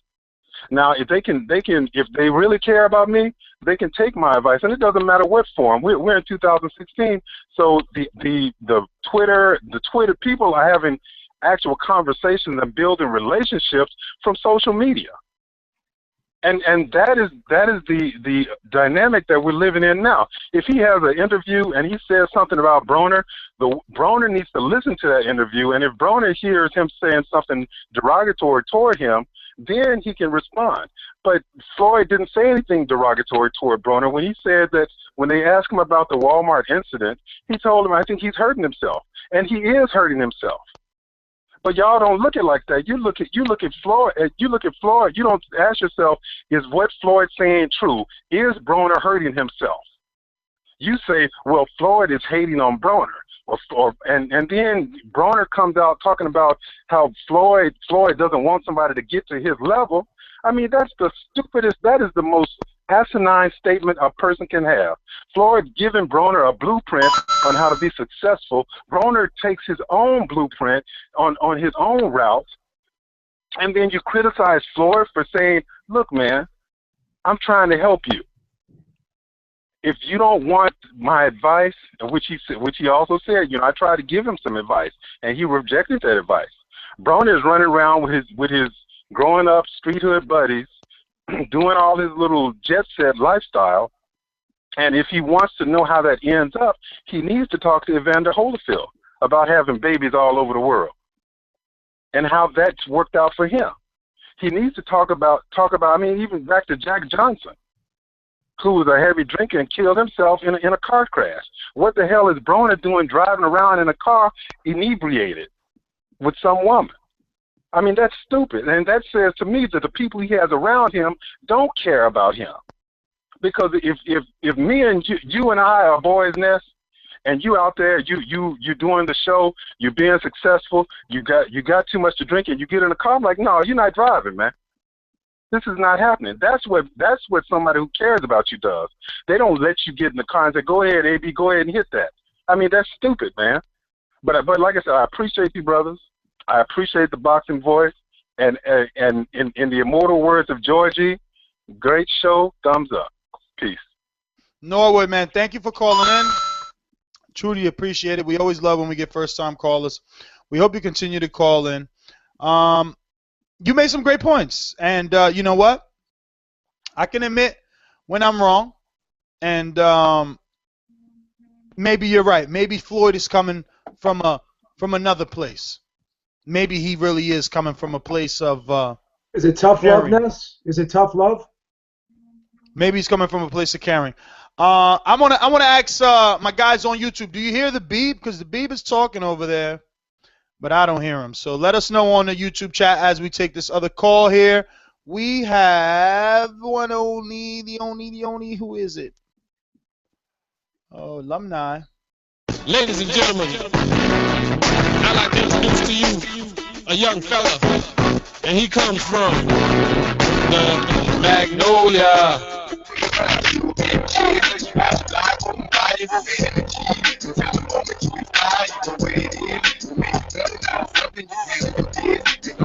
NO, what up?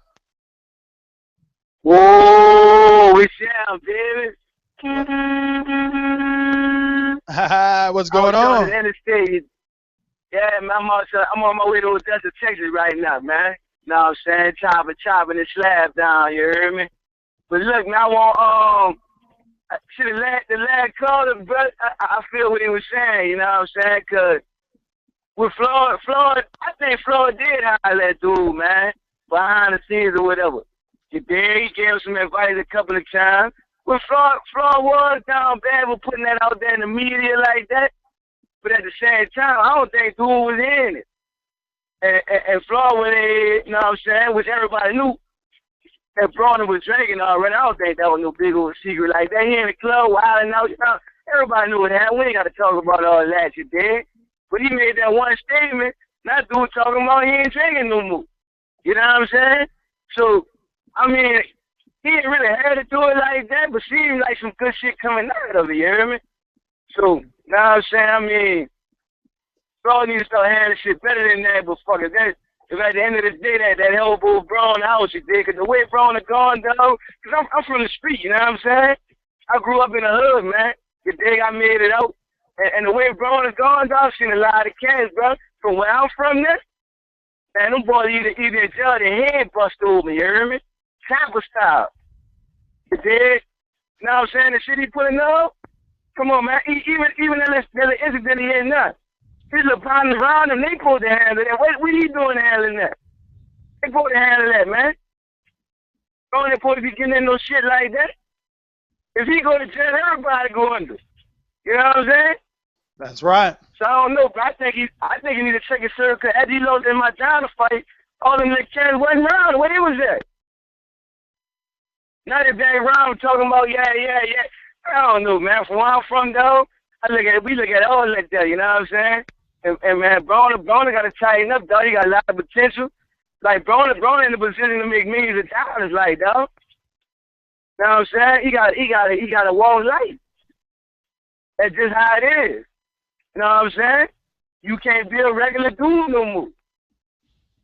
But yeah, brother, there's some other stuff I want to touch. I don't want to hold y'all up, but that's all I had, baby. About to get back to the money. Y'all be easy. All right, NO. Mario, what's going on? What up? What's going on, so, guys? Beeb, you were saying, what was on your mind? Talk to me. Can you hear me? I can hear y'all perfectly. Ness says he can't hear me. Ness, can you hear me? Ness can't hear me either. Okay. Nope. All right, Beeb, let's hold this down for a second. Let's get it. So we were talking about Broner here, about Broner and Floyd, and basically a lot of people are calling in and saying Floyd was right for criticizing Broner. He basically really wasn't going in on him, but he was asked a question and he basically answered the question. Like he wasn't going to co-sign on what Broner was doing, and he just voiced his opinion. He's like, yeah, man, that wasn't cool. Yeah, but who are these callers and where are they from? Where it's cool to not just criticize what somebody did, but to give personal information about your friend. I mean, he called him an alcoholic. To many people, that was like kind of news that nobody really knew or how severe it was. I mean, that's a serious accusation. I agree with you, Mario, but the thing is this, like, at first, Mayweather was like, that wasn't cool what he did. So then they kind of went back to Broner, and then Broner was kind of cussing at Mayweather. So Mayweather's the type of guy where when he gets into a dispute with somebody, he holds nothing back. There's nothing is off limits. We saw what he said to his father and stuff like that. I'm not justifying it, but the thing with Mayweather is he just has no filter. He has that's it doesn't make it right, B. We both No, it doesn't know make it right. that at the end of the day, just because we should expect someone to be a piece of shit doesn't mean that we have no right to react at somebody being shit. I guess my point is this: Mayweather should have just said, "Hey, that wasn't cool. I don't agree with it," and then he should have left it at that. The whole thing about the alcoholism and stuff like that, I can't agree with that. It was way over. I don't agree with that. Listen, you know, B, we're all close at TBV. You know that. Correct. Correct. Correct. You know stuff about my life. I know stuff about your do. life.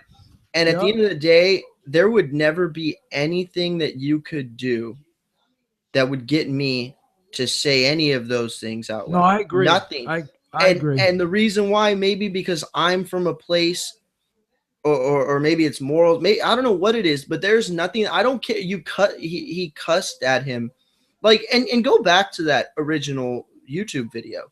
What did Broner truly say?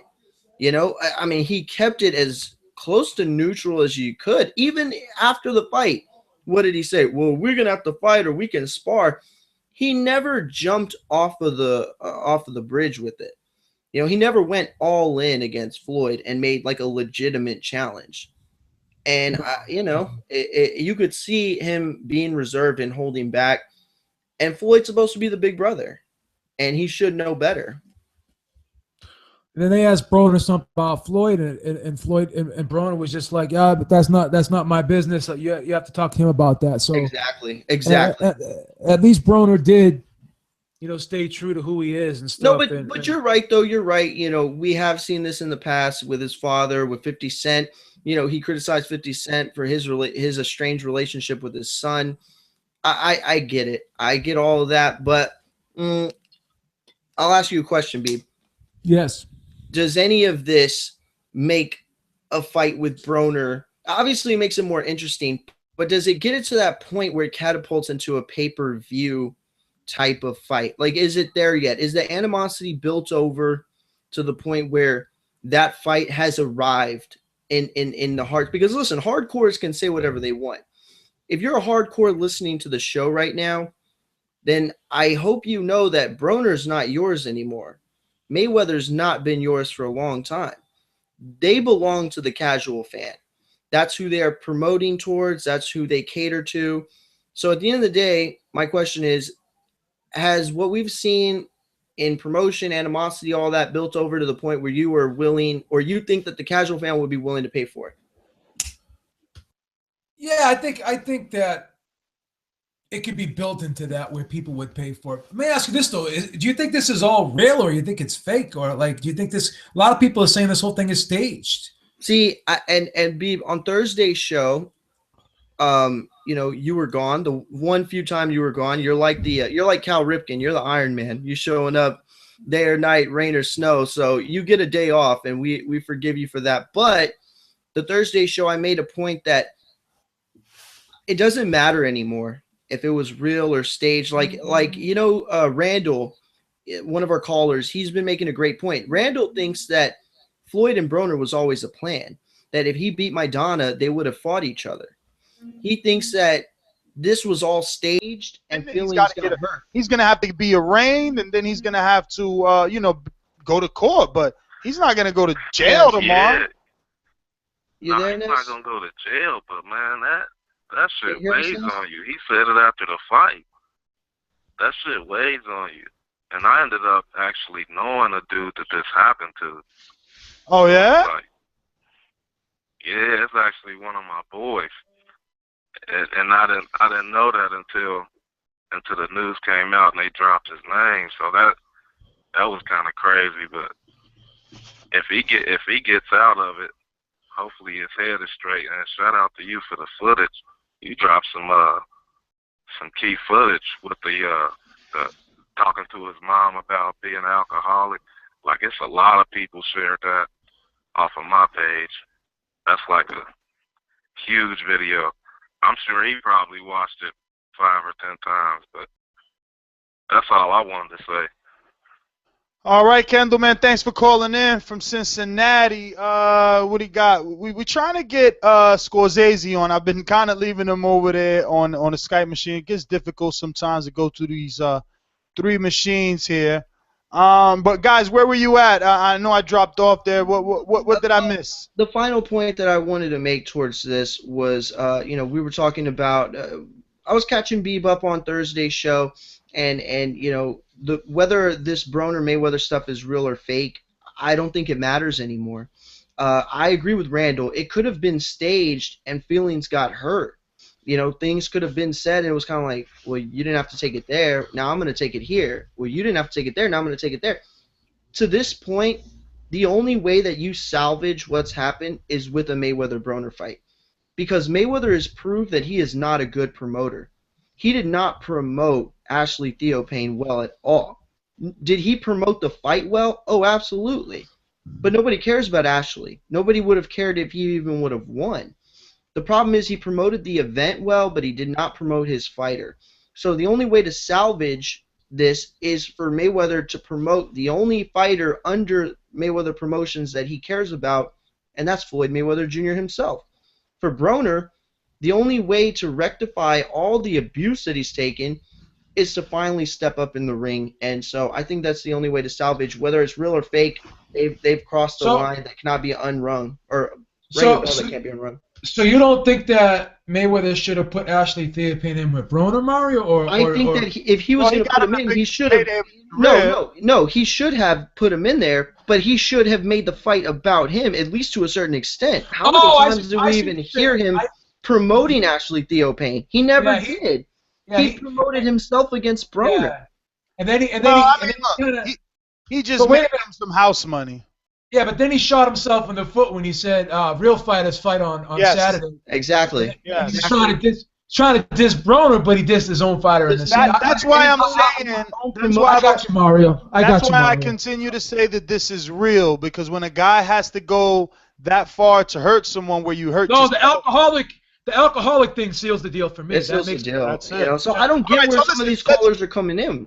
Go ahead. Let's just switch it up just a bit before we get to some other callers here. I want to talk about this exciting triple header where you're going to have Jermell Charlo taking on Austin Trout. I spoke to Austin Trout yesterday at the Adrien Broner fight, and he's definitely excited. He's been in training camp, obviously down there with Barry Hunter. He's on a 3-fight knockout win streak. So he's looking to take on Jermell Charlo, and he didn't know that we know, us hardcores. I mean, we've been listening to Charlo. We know that for his last 2 fights, he's been saying it's getting difficult to make that weight and that he was going to leave. Wow. Austin didn't. Now he knows, and he's hoping that this isn't an excuse. But on the undercard is going to be the brother of Jermell, and he's going to take on John Jackson, the son of 2 division titleists. Julian Jackson. And also on the undercard of that is going to be Islandri Lara with the Vanes Martirosyan rematch. The site is not yet set, but Houston's hometown of Charlo brothers, and the Foxwood in Connecticut are among the leading candidates. So and I will give a little inside information. I do have sources that I have close in Texas. Those of you that know that I am the Texas guy, it looks like it's all but set in Houston. That's what I've heard. What day? May 21st? May 21st. And I was actually shocked. No way I can make that they were still calling for. Well, you better not, because I'm gonna probably be in Jersey by then. You can have my house key and you give me yours. I think that it's not that I was shocked that they were going to play, because a lot of times with Texas sites, because of the way that they're taxed and the way venues are set up in Texas, you got to play them against each other. It's rare that you'll ever see, a Texas site just be the Texas site. How many times have you heard, oh, it's going to be San Antonio or Vegas, or it's going to be Dallas or California? Because they're always pitting them against each other to bring prices down in Texas. Yeah. But from what I'm told, Houston is all but set, so we'll see. Mario, there's no state tax in Texas, is there? It's like you're talking about specifically for putting on fights, right? Well, I in general, is there a state tax? Yeah, there's a state tax. I wasn't sure. I thought my friend in El Paso said that he doesn't pay state tax. I don't know. No, El Paso has certain. I think they have certain reservations and stuff. Okay. Yeah, so some stuff might not be in that category, but no, we got a state tax. Okay. Thank you. So I just wanted to go back. I know we were talking about Willie Nelson, Demetrius Andre, but according to our notes, he's still tapped to fight Charles Hatley, although there is a chance that Willie Nelson could wind up facing Andre because Artie Palullo, Andre's co-promoter, and Hatley's promoter, Don King, are in the midst of major difficulties making a deal. What a shame. So if What a shame. Charlo Jackson takes place on May 21st, the card on Showtime, as it is planned, it's going to be added to a third fight to the June 11th card, so both shows would be triple headers. That makes sense. That makes a lot of sense. Listen, Andrade Hatley does little for me. You know, I think that when we got the news of Andrade Nelson, I mean, that seems like a perfect fight to me, doesn't it? I mean, I think that when you look at what both fighters have and the limited options, they're perfect for each other in a lot of ways. You know, and it's sad because if they were on certain stables, and I'm not going to say any names or anything like that, but if they were in certain places, they would probably have so many more options, and then this would be like basically what Trout and Williams was.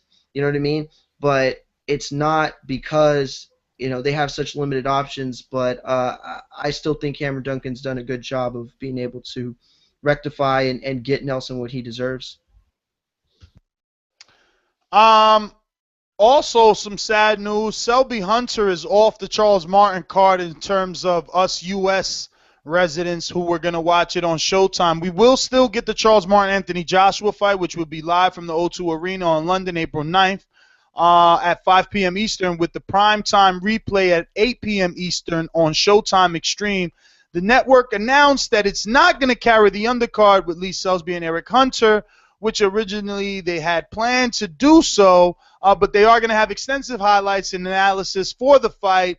Showtime said that the reason was due to a change in the bout order at the O2 in London. Showtime is unable to provide live coverage for that bout. Now, we had been talking about Verdejo all day and saying what would happen if he faced Gervonta Davis, and the reason is because Verdejo is in seek of a new opponent, and he's been having many opponents. This guy's a 2014 ESPN Prospect of the Year, hype drop, you know, Unimas televised, you know, a lot of his fights, and, you know, listen, Daniel Evangelista withdrew, and that's who he was supposed to be fighting.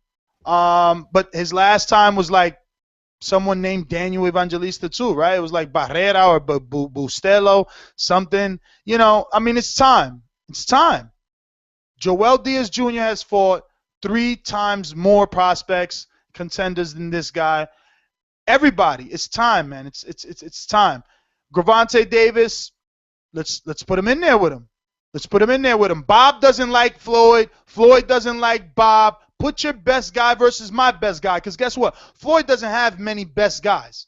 Gervonta Davis is TMT's up and coming prospect. It's their shiny new toy. Let's just be honest. Who else do they got? If this kid loses to Verdejo, who do they got?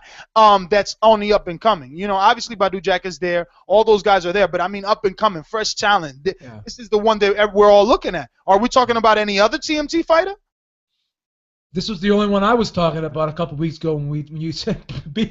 So these two guys don't like each other. They both claim that they don't know how to promote one another. Why not put both guys against each other? I got Davis in that fight. I think Davis beats him. Well, that's a good question to pose for our listeners. Let's get back out to these streets. We're going to go to Slug in Baltimore. Talk to me. Slug. What's up, Neff? Is it Georgie Porgy, my nigga? What up? What up, Slug? Talk to me. We hear you. You doing your best impression of Georgie Porgy? Nah, man. Hey, look, man. Check this out, man.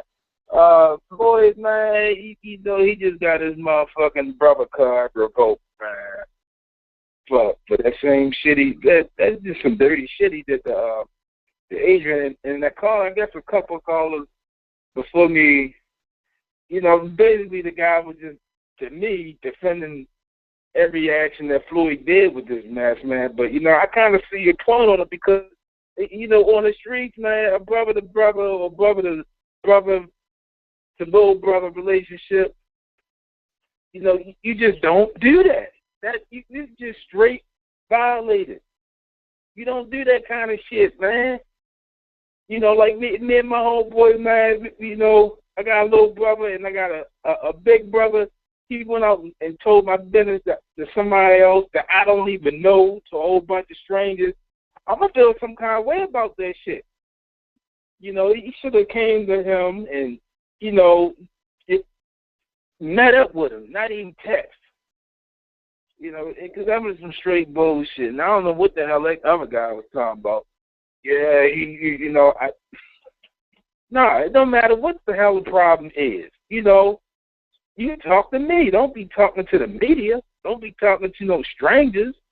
Don't be letting people know that, you know, I really don't care about you, because that's exactly what it is. You really don't care about him. You just straight bad man. You know, but I couldn't make the fight this weekend. That's why I was going to try to get down there, but I had to work this weekend, man. I know what it is, Slug. I know what it is. My daughter and her boyfriend, they was down there. Yeah, but you wasn't, and I know why you wasn't. You ain't had that TBV shirt. You knew I was going to jump off the top turnbuckle and hit you with an elbow. And you know what? That's another reason why I ain't come. Because I ain't had my shirt yet, but I'm going to have my shirt sometime. Come on back down to the DMV, man, or, you know. Well, look, I'm going to be out there. I'm going to be out there for the Darrell fights. I think the Darrell brothers are fighting out there with Badu Jack. One of them is out there, so I'm going to be out there for that. Even though I got a bone to pick with the city of Washington, they going to tell me to park in lot 3, then give me a fat ticket. I'm coming at them, for real. It's about to go down. Me against Washington. Yeah, they good for that. I'm gonna tell you now, they real good for that. But hey, Ness, did you see? Did you get a chance to either see or interact with Lamont Peterson while you was down here? Absolutely. He's gonna be having a date. I don't know about the opponent, but he should be having a date by the end of this week. He's ready to get in there. Go check out my interview on YouTube. He said he's even ready for Kell Brook right now. No in between fights. Slug, let me get you some callers. It's 9:16. We about to start stepping on the gas, people. Don't make me call that drive-by. Be courteous to the guy underneath you. 760 Mike Jerry. Talk to me. No, I'm just listening. All right, brother. Listen in. Uh-oh, we got some alumni on there. Let me see. Where this at?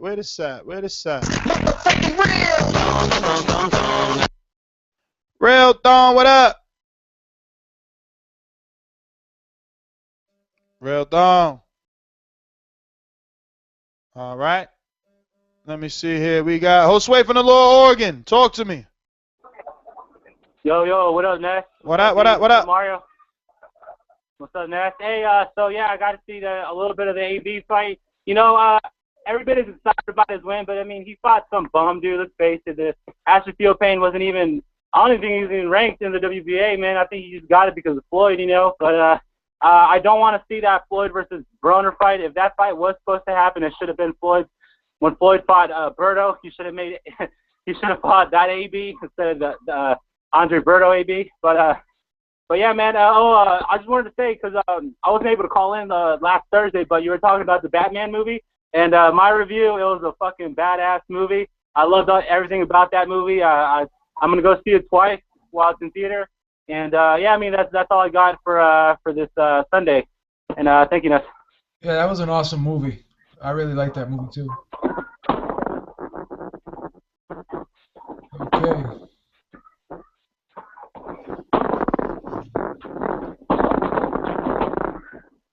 Okay.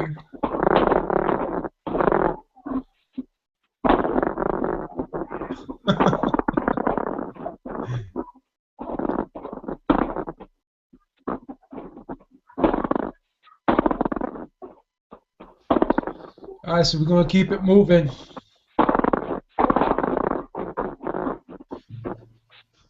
Yo, Beeb. I'm still with you. Yeah, Ness. Yeah, I'm still with you. Ness stepped away. Yeah, so you like that movie, huh? Yeah. Am I still on? Yeah, you're still on. Because Ness is coming back now. Oh shit! Yeah, man. Fuck, I love that movie, man. Batman vs Superman. That shit was dope, dude. That one, what's his name? The dude that played Lex Luthor, man, that fool killed it, man. That fool was badass in that movie, and I'm not a fan of that dude. You know, I was kind of sour when I heard he was on the movie playing Lex Luthor, but isn't that Jesse Eisenberg? Yeah, that's him, man. That dude killed it, He man. made the movie, bro. That was He brilliant, made the man. movie. That shit. You know, my issue with that movie, they made him seem like he has some sort of schizophrenia. They made him look like the Joker. They made him be like the Joker. I didn't like that. When I did my review of the movie, right? That's the one thing I said I actually did like. That was they kind of put their own twist on that. I thought it kind of spiced the movie up a little bit. It made it a little bit more dark. You know what I'm saying? Like, because Lex Luthor is usually like that smart guy, and by bringing this guy, kind of making him a nutty guy, like a sick guy, I thought it was kind of cool. Well, they did make him smart. He was still smart, but yeah, he was still smart, but he was crazy too. You know what I'm saying? He's like the Joker. I kind of like that. He was like maniacal. That's what I liked about it. Yeah, you know, it's funny. You weren't on when I introduced it, and here we are again. Look, I stepped away for a little bit, come back, Josue, and you guys are talking Batman versus Superman, which is comic book. And, you know, I was telling our listeners a couple of shows ago that we had partnered with this new sponsor. And, you know, we have a few. Obviously, we have a few, but the ones that we use are ones that are beneficial to both, you know, our listeners and ourselves. And obviously, Amazon is that because you're allowed to just do basically anything and also support the show. But this new one, this Loot Crate, www.lootcrate.com/TBV. That's LOOTCRATE.com/TBV. It's interesting, B, because it's a subscription box to comic book movies and pop culture and you know aficionado things. So like there'll be a Star Wars action figure exclusive to Loot Crate that you could only get through, you know, using our affiliate link, and they'll have, you know, the Batman versus Superman t-shirt, or you know, like the one I missed, and that was the one that I keep telling everybody, this is the only reason that I partnered up. When they sent me the info, you know, I just was late to do it because that's the thing. It's a subscription service, and you have to sign up before a certain time in the month, or you're out of it. And it's you know, it's a one-time only. It's exclusive products for you know, just that month. So if you sign up for this month, and like I said, that one was Deadpool, and I missed it, but it still could be seen on the website, on their website. But the Deadpool action figure was awesome, and I'm not into action figures or anything like that, but Deadpool is badass. Wouldn't be bad to have him here on my desk, you know, as some sort of paperweight, because that one was awesome. Plus, they're collectibles. They're collectibles. Exactly, probably. And it's exclusive. It's not like you could go to Walmart and get this shit. And then they had a great T-shirt. Every package is like a $45 to $75 value. From Amazon? It's from Amazon? No, it's not from Amazon. It's Loot Crate. It's www.lootcrate.com I gotta check that out, man. I gotta check that out. Yeah, it's awesome, dude. And look, it's a $45 to $75 value, and what you know, if you sign up, you're only gonna pay like $19.37. But if you use, you know, www.lootcrate.com/TBV, you get $3 off of that subscription. And you know, obviously, by using our hyperlink and promotional code, you'll get to save those $3, and at the same time, we get a kickback. So, and I knew it was a perfect fit, because look, every time we're always talking comic book movies. I was talking to my girl about it. She's like, no, I don't think so. You know, they're boxing fans, and I'm like, yo, but it just always happens. Somehow we talk about superheroes on this show. That being said, let's move on. We got 661. I think that's Mike. Oh, nah, man. This is Jelani from L.A. Hey, what's going on, brother? Talk to us. Oh, man, not much, man. Yeah, I know we kind of went over this subject, but you were talking about Floyd and AB, man. I think, correct me if I'm wrong, but didn't Floyd start going in on AB after he said fuck TMT? That is correct. That's what I said, yeah. That is correct. Yes, I think, like, the way how these young cats these days communicate is through the media, man. I mean, maybe they have talked in the past, you know what I'm saying, on the phone, but I think, man, Floyd, I mean, hey, anyway, AB is out of his mind. I think he's going to get a matchup with Floyd, man. He needs to get more bodies on his record, like, you know, like, you know, some legitimate wins, you know. He needs to work on that. You know, I don't see him, being able to call out it was April Fool's Day, like Floyd said. So hey, that was a joke to me. But other than that, as far as Gervonta Davis, man, I think he needs to get in there with maybe like a Deary John or something like that. I don't know, maybe in Gamboa. You know what I'm saying? Because I think I don't know. I haven't seen. I need to see him prove himself. You know what I'm saying? I mean, of course he's a young guy. So other than that, man, it was a good fight though. Ashley, Ashley's journeyman. As far as promoting Ashley, I mean, what can you promote about Ashley? I mean, Ashley's a good dude. He's a good dude. He seems to be an honorable man, but you can't. I mean, Floyd, all the promotion he needed was to get him that championship fight. He gave him a shot, and he couldn't take advantage of it.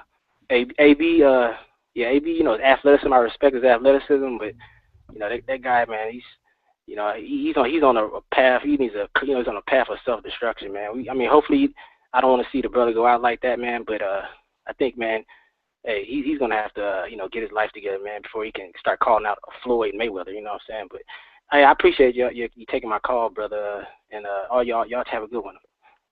All right, brother. But thank you for calling in. We got 561 Steven, right? Yo, yep, yeah. Everyone's kind of hitting my point. I was gonna piggyback off the guys, man. These kids nowadays, man, it's being a man. You said it, Ness. That one guy was saying that he should he's fine doing it, go through fight hype. Come on, get out of here. You don't text, you don't email, you talk to the dude like a man. I'm not from the streets, it's just being a man. That's these metrosexual sissies they got going around nowadays. They don't know how to be a man, that's all. You talk to the dude face to face, that's how you do things.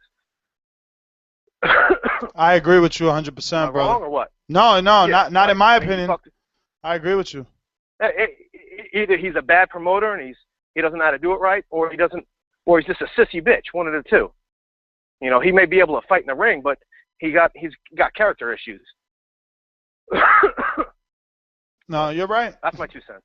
All right, brother. Yeah.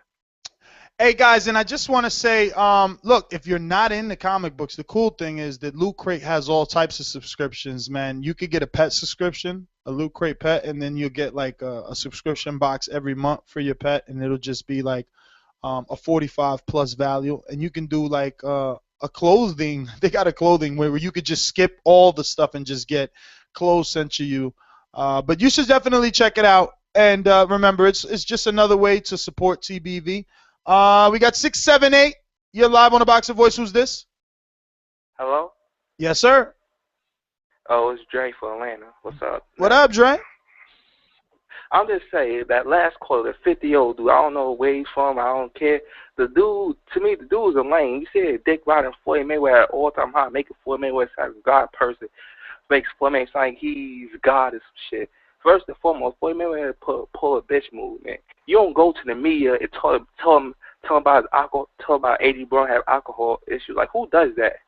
Who the fuck? If you are supposed to be a friend, you're never supposed to do some stuff like that.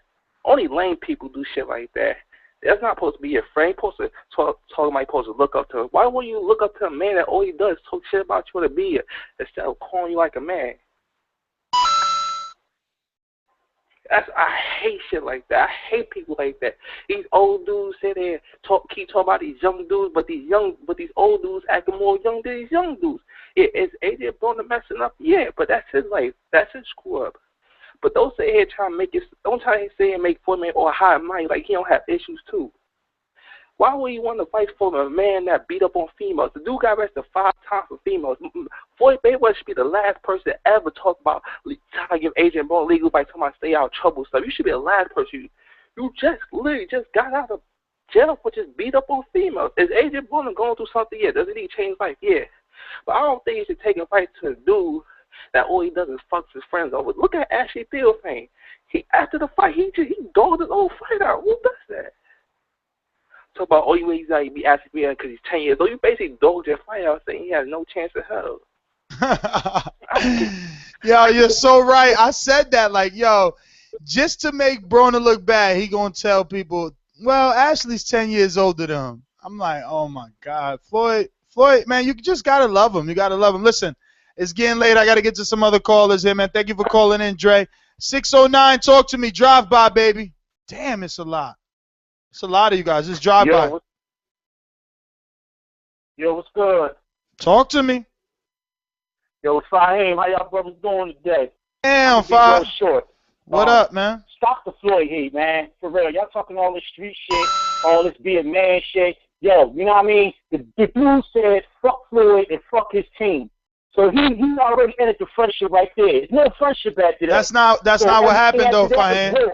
You know what I mean? And y'all acting like Floyd just ran into the Theophane. Oh, look, like a girl. He's like, look what I'm going to say about this dude. Theophane, I asked the question, and he answered it. That's not how it happened. That's not how it happened. Look, first of all, you taking it out of context. Adrien Broner said fuck TMT. He never said fuck Floyd until the press conference. He said fuck TMT because it was some TMT fighters made a video talking about Broner.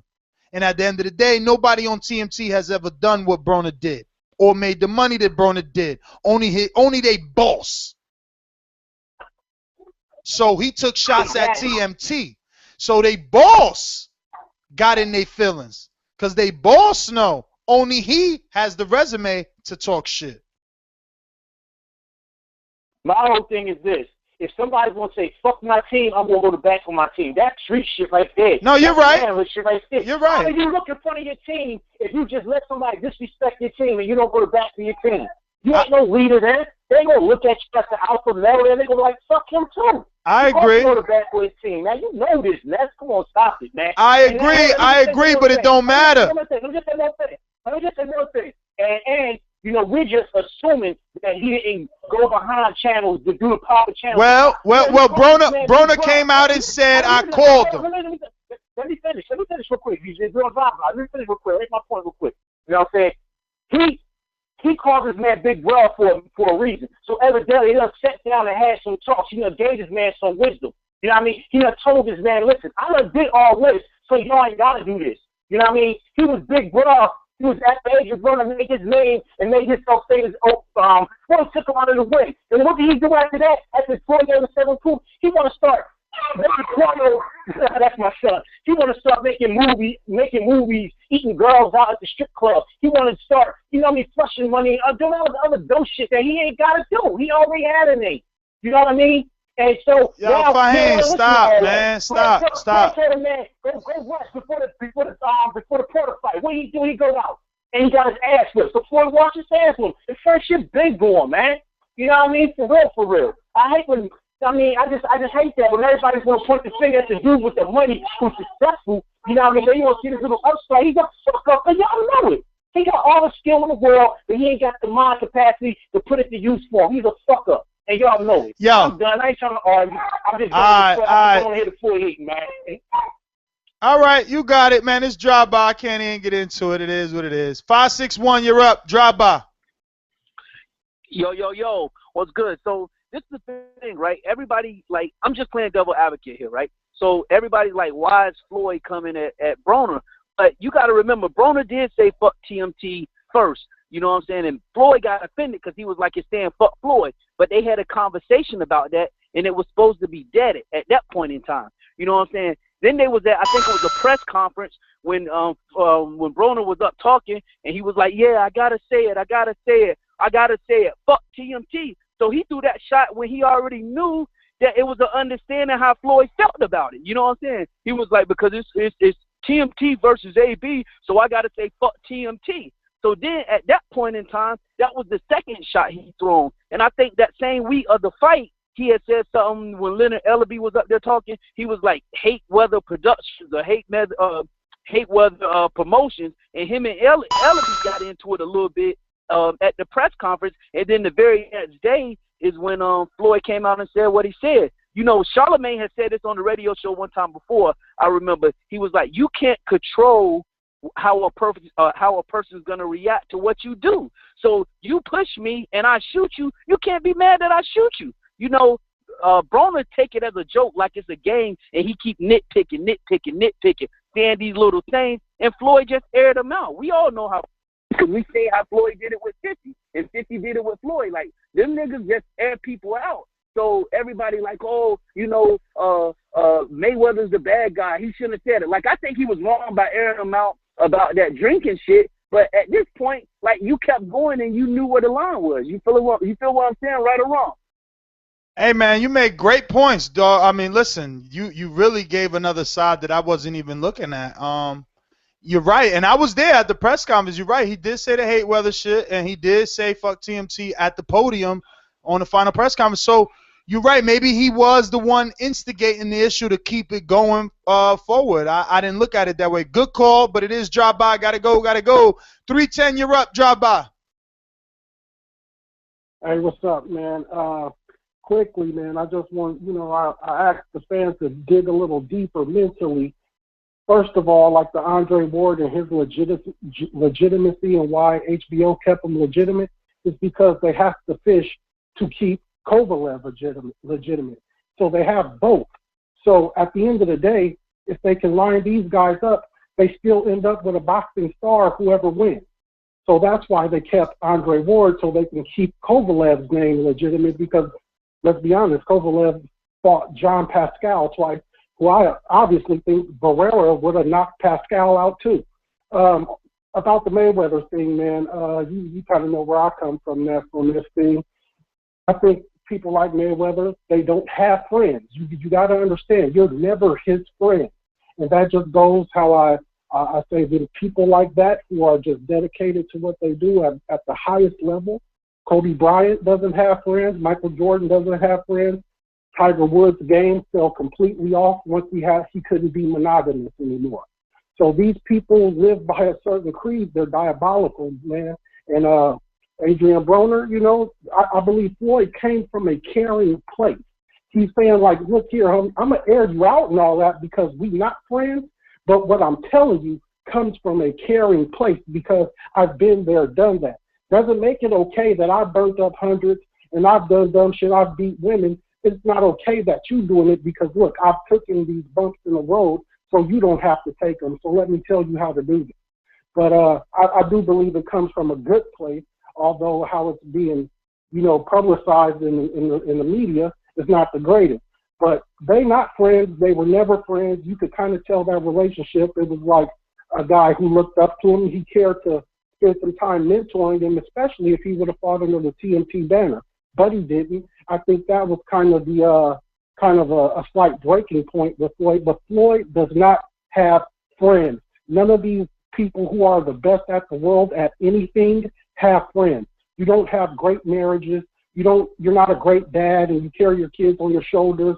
You don't do that when you're these type of people. Just a little bit of psychoanalysis on it. But that's what I got. You guys have a great night. All right, brother. Thanks for calling in. 618. Hello. Yes. Hi. Hi. Hey, this is Tasha. What up, Tasha? Hey, the fight, it was a decent fight. I thought it was kind of funny that Broner didn't mention Al Heyman after the fight. I think Broner's too big for 140, not enough power for 147. As far as Mayweather Broner, I don't think it'll do good numbers. I mean, you could sell a hero versus villain. You could sell a brother versus brother. You could sell a teacher versus student. But villain versus villain, I don't think that'll sell good. I think Mayweather's trying to shake up the division. I think Broner is serious and Mayweather isn't. And I hope that Broner doesn't end up being just a name that other boxers want on their resumes. Well, someone said it. He's the 2016 Bertha. We'll see. Tasha, great call. Thanks for calling in. The more you call, I'll get used to it. Every time you call, I'm not sure which female this is. So I'll get used to that voice, sure enough. Okay. Thanks for calling in. Boxing MD, talk to me. What's going on, guys? Did you establish the fact that Kovalev Pascal 2 had better numbers than Andre Ward's last fight? No, I didn't. I didn't really see a reason as to why do I need to say Pascal Kovalev. Well, they're fighting next, aren't they? So why? I mean, is there a question as to who's the A side? Is that the argument? Are we making one? No, you can put it in. You can put it into context when you compare the two fighters who are fighting next. When there's going to be probably about a few hundred calls on. I don't think that we compare though. I don't think that we compared MD. No. I think we were just talking about Barrera and Ward doing $1 million. We didn't never talk about Kovalev, but it seems like you want to talk about Kovalev. So what's on your mind? No, all I'm saying is that when they're fighting next, and it's important to talk about both. Well, they're not fighting next, are they? Right? We have a video on our YouTube that was just out this week that says Kathy Duva and Kovalev both say that Ward has the ability to come up with another HBO tune-up until June. If he doesn't do it in June, then yes, his next fight in November. The reason you brought up the numbers about Kovalev was to say that he's a star, right? Am I not correct? I mean, you said. Well, we didn't bring up Kovalev. We brought up Ward, and we brought it up because he did over $1 million. Wait. I'm sorry, Andre Ward. I apologize, Andre Ward. Well, no, I don't think I've ever used the word star. I just said that his fight did over $1 million. I just gave the ratings like I always do for any fight. But did you not point it in a light of being impressed? I guess I'm not sure. I would have to go hear it, but I know for a fact I didn't mention Kovalev though. Right, but my whole thing is it's important to mention context when we talk about numbers, right? Just like what Beeb says is. Okay, yes, so what's the context though? I just is on general television. I just don't see how Kovalev has anything to do with Ward and Barrera doing $1 million. What MD is trying to do right here is he's trying to shape the landscape of this fight right now. Is that what you're trying to do, MD? Exactly. It's just like when you throw away Beeb's number when he says. Go ahead. I'm sorry, MD. It's just like when you try to throw away Beeb's number when Beeb's like, it's in the UK. Ness, it's important to point out that it's on public television here. When fights in the US get about 4 million or so views at most on Fox, when the UK does 3 million, it's amazing. It's amazing. And I'm not saying that it's not.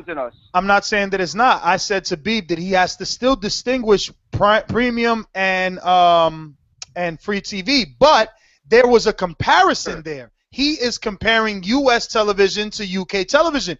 You are comparing Kovalev when we were not. We were just simply reading his numbers.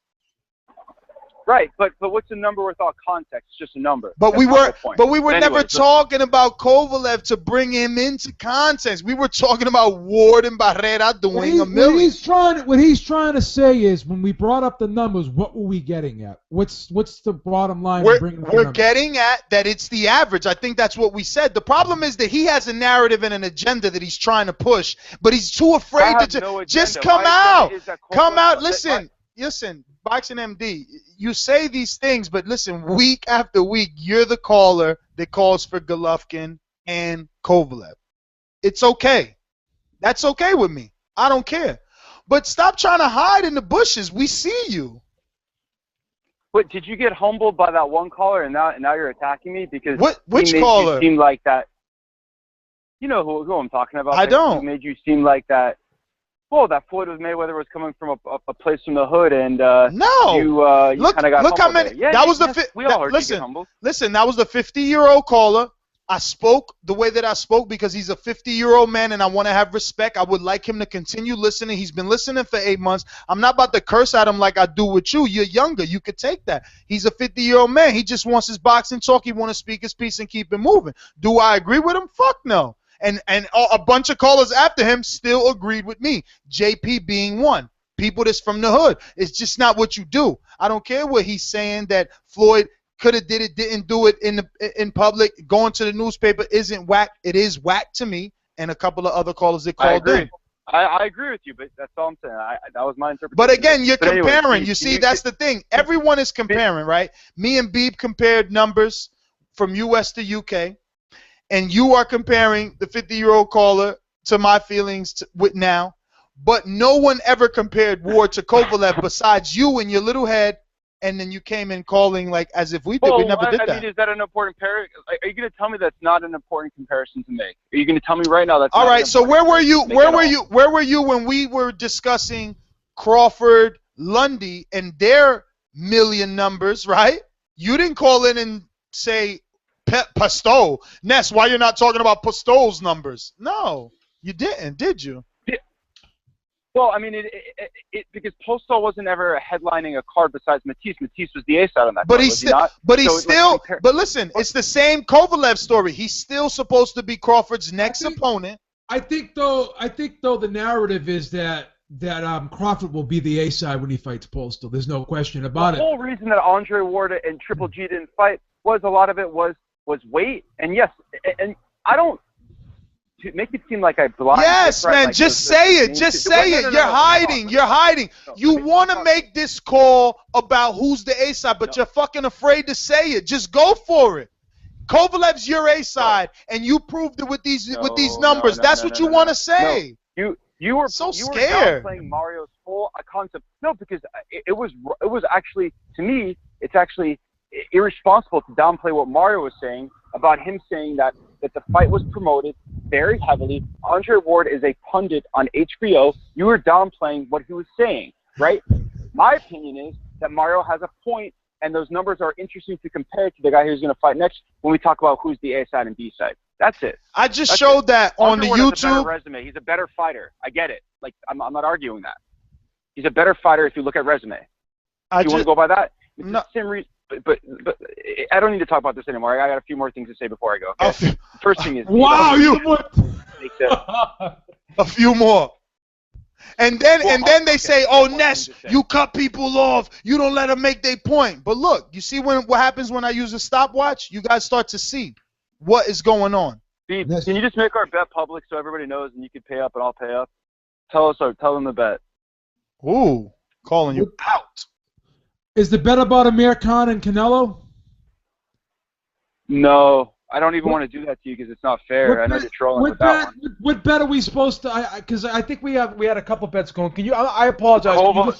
Andre Ward Kovalev, and what did I say I'll do, and what did you say you'll do? I'm taking Andre Ward, and then you're taking Kovalev. But what did I say I was gonna do if Kovalev wins? Cut his hair. I was supposed to say that you know more about boxing than me or something like that on the air. Every show. Damn. Forever? Every show. For how long though? For how long? And if I lose, I'll donate $100 to the Boxing Boys. But for how long though? How long do I have to say that you know more? Hell no, yo. Your $100 isn't worth.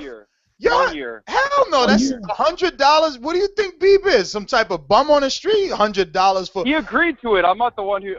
Okay. I'll do it for a year. I'll do it for a year. What? I'll do it for a year. For a year? Man, that's insane. I'm very confident Andre Ward's gonna win the fight. All right. Hey, MD, I gotta go. Your drive wide just went on 10 fucking minutes. Check the YouTube. Bye. He's my favorite caller. I love 225. You're up. 2225. 2225. 2225. Yes. Now, bruh, MD went on for forever for about nothing, bruh. Number one, nothing. Kovalev numbers against Pascal 2 is not even like it's crushing war. It's like 1.1 and 1.6. That'll make no sense for him to start that shit. But number two is, y'all talk about, especially Mario. Man, I can't stand when Mario get cut off the air and run like a fucking duck after all the bullshit he say. He the PBC, HBO. I mean, he the HBO bag up, PBC hater, Mayweather TMT hater, and then he say this bullshit, then run off like a fucking duck every time. So I'm ready to challenge him on it. TMT just did a show in DC with 2 unknown fighters and Broner, and did sold out the crowd and did plenty of views on Spike Television. Golden Boy Promotion just did the same thing with Ortiz, Vargas, and Ali. Didn't sell out the crowd, didn't do hardly nothing with ratings and HBO. But TMT is a weak promotion. Okay. Keep Yo, what is your name? What is your name? Jermaine, you are so right. I went to that fight March 5th. That same arena looked nothing like the Broner fight.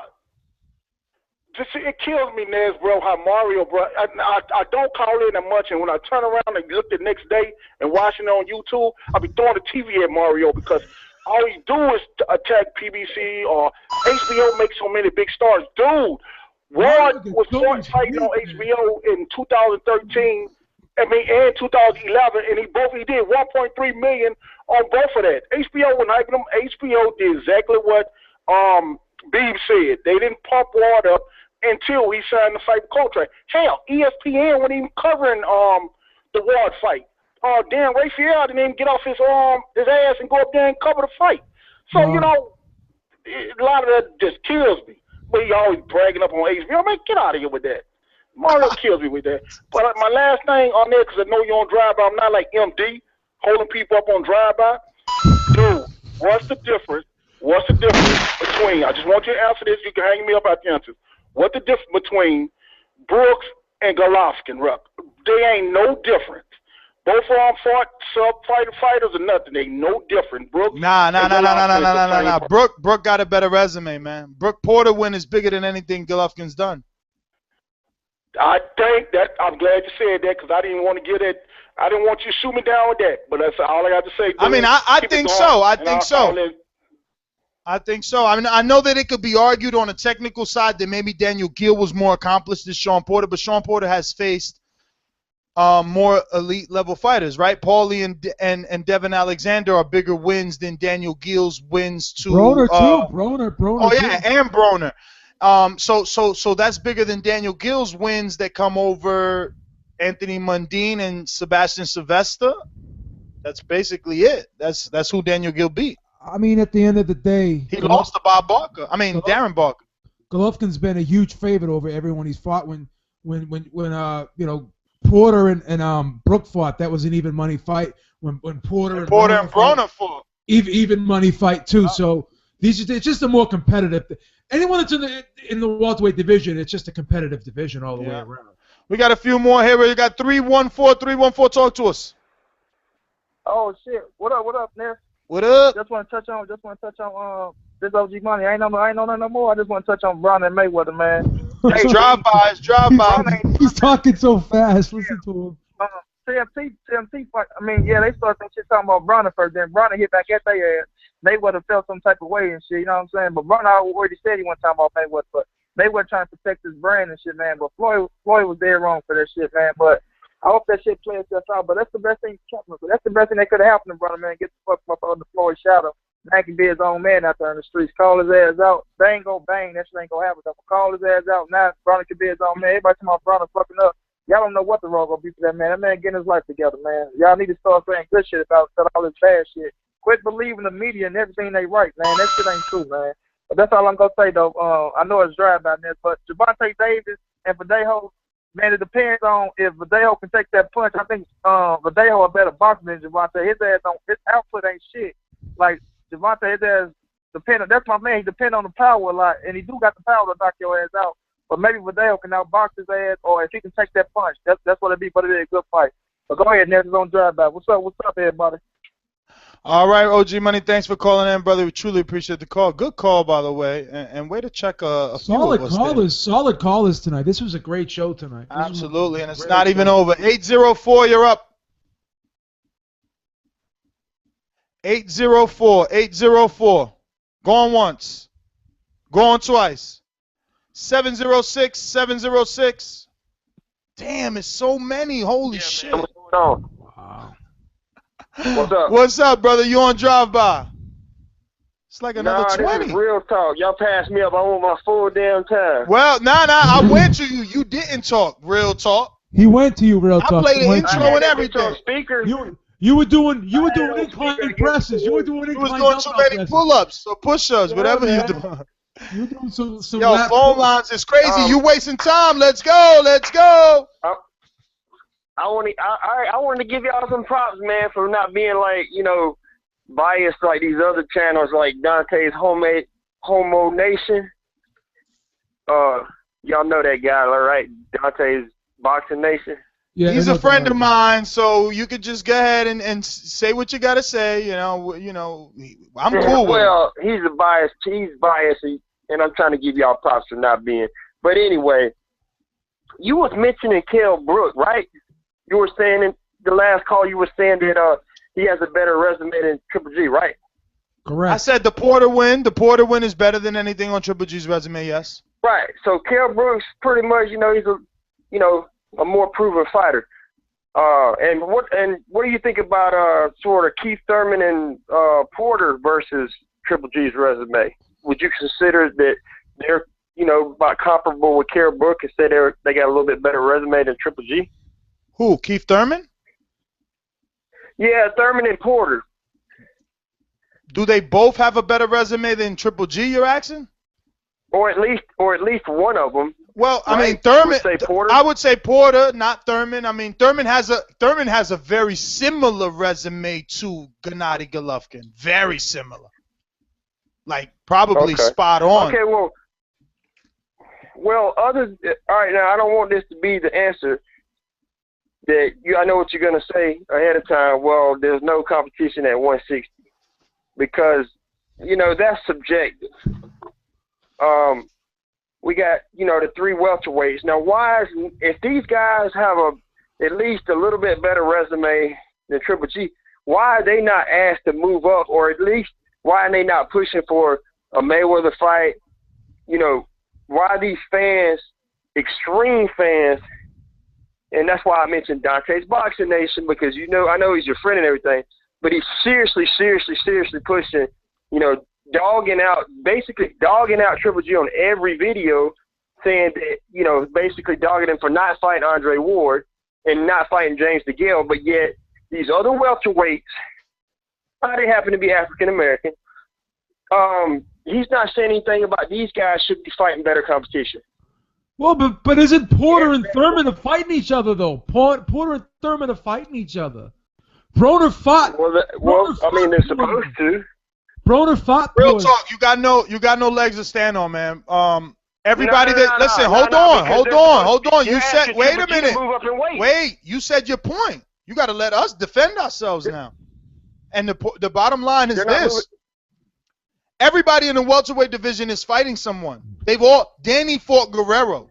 Where's Triple G's Guerrero? Where is his Porter? They're asking Triple G to move up. Ain't nobody asking him to move up. You don't hear me and B telling him to move up. I mean, I'm not talking about you guys. I'm saying like a lot of people. Dog, listen, there's fights going to make. The thing about welterweight, there's a huge difference between welterweight and middleweight. All these guys want to fight each other because they know they can all make money together. There's not really a lot of money. There's more money in the welterweight division right now than there is in the middleweight division. That's just fact. So these guys have an incentive to fight each other. There's not a huge incentive for Danny Jacobs to fight and Billy Joe Saunders to fight Golovkin because they can make the same amount of money fighting other guys than they can Golovkin. Does that justify it? Absolutely not. Absolutely not. Hey, bro, not. talk. We out anyway, bro. It's drop by. You got to get yourself in here earlier. 805, you're up. Hey, look, I'm just going to show everybody that was supposed to be his drive-by. I'm just showing. No, you laughing. That's his drive-by. Go ahead, 805. That's hilarious. 805, yeah. What were the numbers on the Broner fight, man? In terms of what? In terms of viewing. Of everybody. No, the view. We don't got view count yet, baby. It just happened this weekend. We got to wait till next week at least. Well, I'm going to say, I'm pretty sure that thing did pretty big numbers because the way it was promoted. The way Floyd promotes, people need to stop getting their emotions involved in what this man does. What he does is make money and sell the fight, and that's what he did.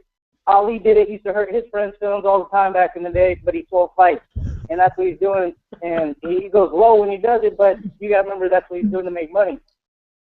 I think people got to stop putting their feelings behind this dude. You know he swings low, and you know he's going to must swing ugly like that. Just let that shit go. Just let it go. And, this whole Triple G thing, like I was just talking with my brother, man, he got to move up. He's got nobody to fight in this division. He has nobody to fight. Canelo's not going to go up to 160 and fight him. Yo, you're exactly. Jump back down to not fight him.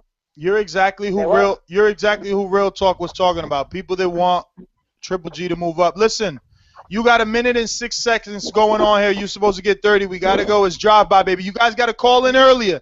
It's 10 o'clock at night over here on the East Coast time. Me and Beeb need to get our beauty sleep. You guys got to get in earlier, and you got to be courteous. 770 drive by. Let's go. Hello? Yes, sir. Oh, I just want to say this. Triple G, I don't like to talk about him too much because he's like 34 and people still question him if he's good or not. I think Danny will fight Kell Brooks, take his belt. 90 seconds. I think people keep talking about Floyd's wrong. It doesn't matter if he's wrong or right. AB complained a lot, but what has Floyd said about AB that isn't true? And the Batman Superman movie, Lex Luthor sucked. He ruined the whole fucking movie. I don't know what the fuck they was thinking. He's not even soul enough to be Lex Luthor. Lex Luthor's not some insane nigga. He's crazy. He understands what he's doing. That nigga like he had a vendetta against God. I love that movie. If you That was read a the great comic books, movie. you'll be lost as fuck. You wouldn't know what the fuck going on. Why is Batman killing people? It's because Robin died. Niggas don't. But anyway, that's it. Yeah, man. I know a lot of people are upset. Yo, I'm just happy they made. People are asking me that. People was like, "Why is Batman killing people? Why people? You have to go see. You have to go watch Return of the Dark Knight, the animated movie. It explains everything. That's why Batman is killing people." Yeah, but if someone was watching that movie for the first time, they wouldn't know that. I know that. You're right. No, I agree 100%. People at my work were asking me, "Why was Batman killing people? I thought Batman didn't kill people." I said, "Nah. When Batman got older, he changed." Yeah. Yeah, you don't give a fuck no more. I like that shit though, so I 10 ain't playing seconds. too much. Anyway, this is my first time calling in a year and a half. Damn, you been listening for a year and a half? Yeah, when Pacquiao Mayweather's finna fight, and they were charging $100 when it was really worth $20 because I've never thought that was to me that was the biggest mismatch, and they were selling it for $100. That shit was embarrassing. And the same thing if Mayweather was able to do that to Pacquiao, if him and AB fight, he's just gonna lose his fan base because that shit is gonna be so embarrassing. I hope they don't fight. I hope they spar match because I really don't want AB to be on Floyd's resume anyway. Hey, we gotta go, brother. We gotta go. It is that time. I appreciate it. No problem. We love you. First time caller. We love all first time callers. We hope you become alumni pretty soon. You get yourself your own intro and the whole nine. 201, you're up. Who's this? What's going on, Boxing Voice? What up? What up? Cruise Control. Yeah, man. Make this quick. I think the whole beef started when AB was like, "I don't want to be the first guy to take Floyd's 0" when he said that shit when he fought Malignaggi. So I think that rubbed Floyd kind of the wrong way. Floyd let it slide, but I think he let it. I think it rubbed in the wrong way and just build it up. As far as the fight, it was a good fight. You know, Ashley did his thing. I mean, he could take a punch. He got hurt, but if Broner moves up to 147, he's gonna get killed, man. Danny's gonna knock him out. I'm just gonna put that out there right now. Danny's gonna knock him out. Reason why? Because Danny's gotten better and Broner hasn't really. Broner's been the same. You couldn't really handle Ashley. How you gonna handle Danny? Yeah, I know Theopane took him 12, but Danny got better. Other than that, great show. Y'all keep it up. 1.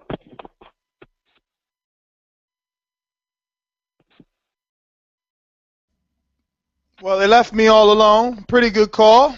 And our last call of the day. I'm over here breaking my peanuts. Trying to keep the beast down. 201 still on. Excited that he was the last call. I know y'all all heard that. But I love it. I love it when people are excited about the show, man. Listen, I love you guys. So thank you. Thank you for tuning in. You know, we truly appreciate it when everybody could come out and join us here. I would play that outro, but I don't know. I'm having some technical difficulties, it sounds like. I want to say, follow me on Instagram, @NestGTO. Follow me on Twitter, @NestGTO. Remember, the Boxing Voice is here. Anything you need, any show you want to talk about, head on over to the On Demands page, and you can make your own show. We had an excellent show last night. Saturday, it went on at 9:30 Central Time. And we were chilling. We had a great time. A bunch of callers. Shout out to Joey again. Remember about the Gennady Golovkin glove giveaway. Do not forget that because time is running out.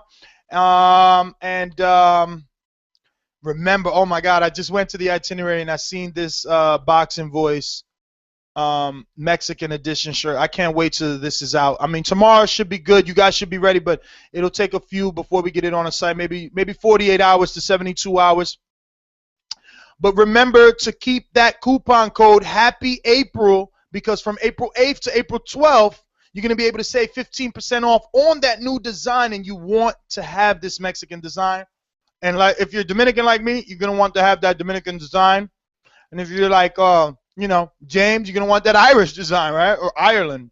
So definitely head on over to Thaboxingvoice.com.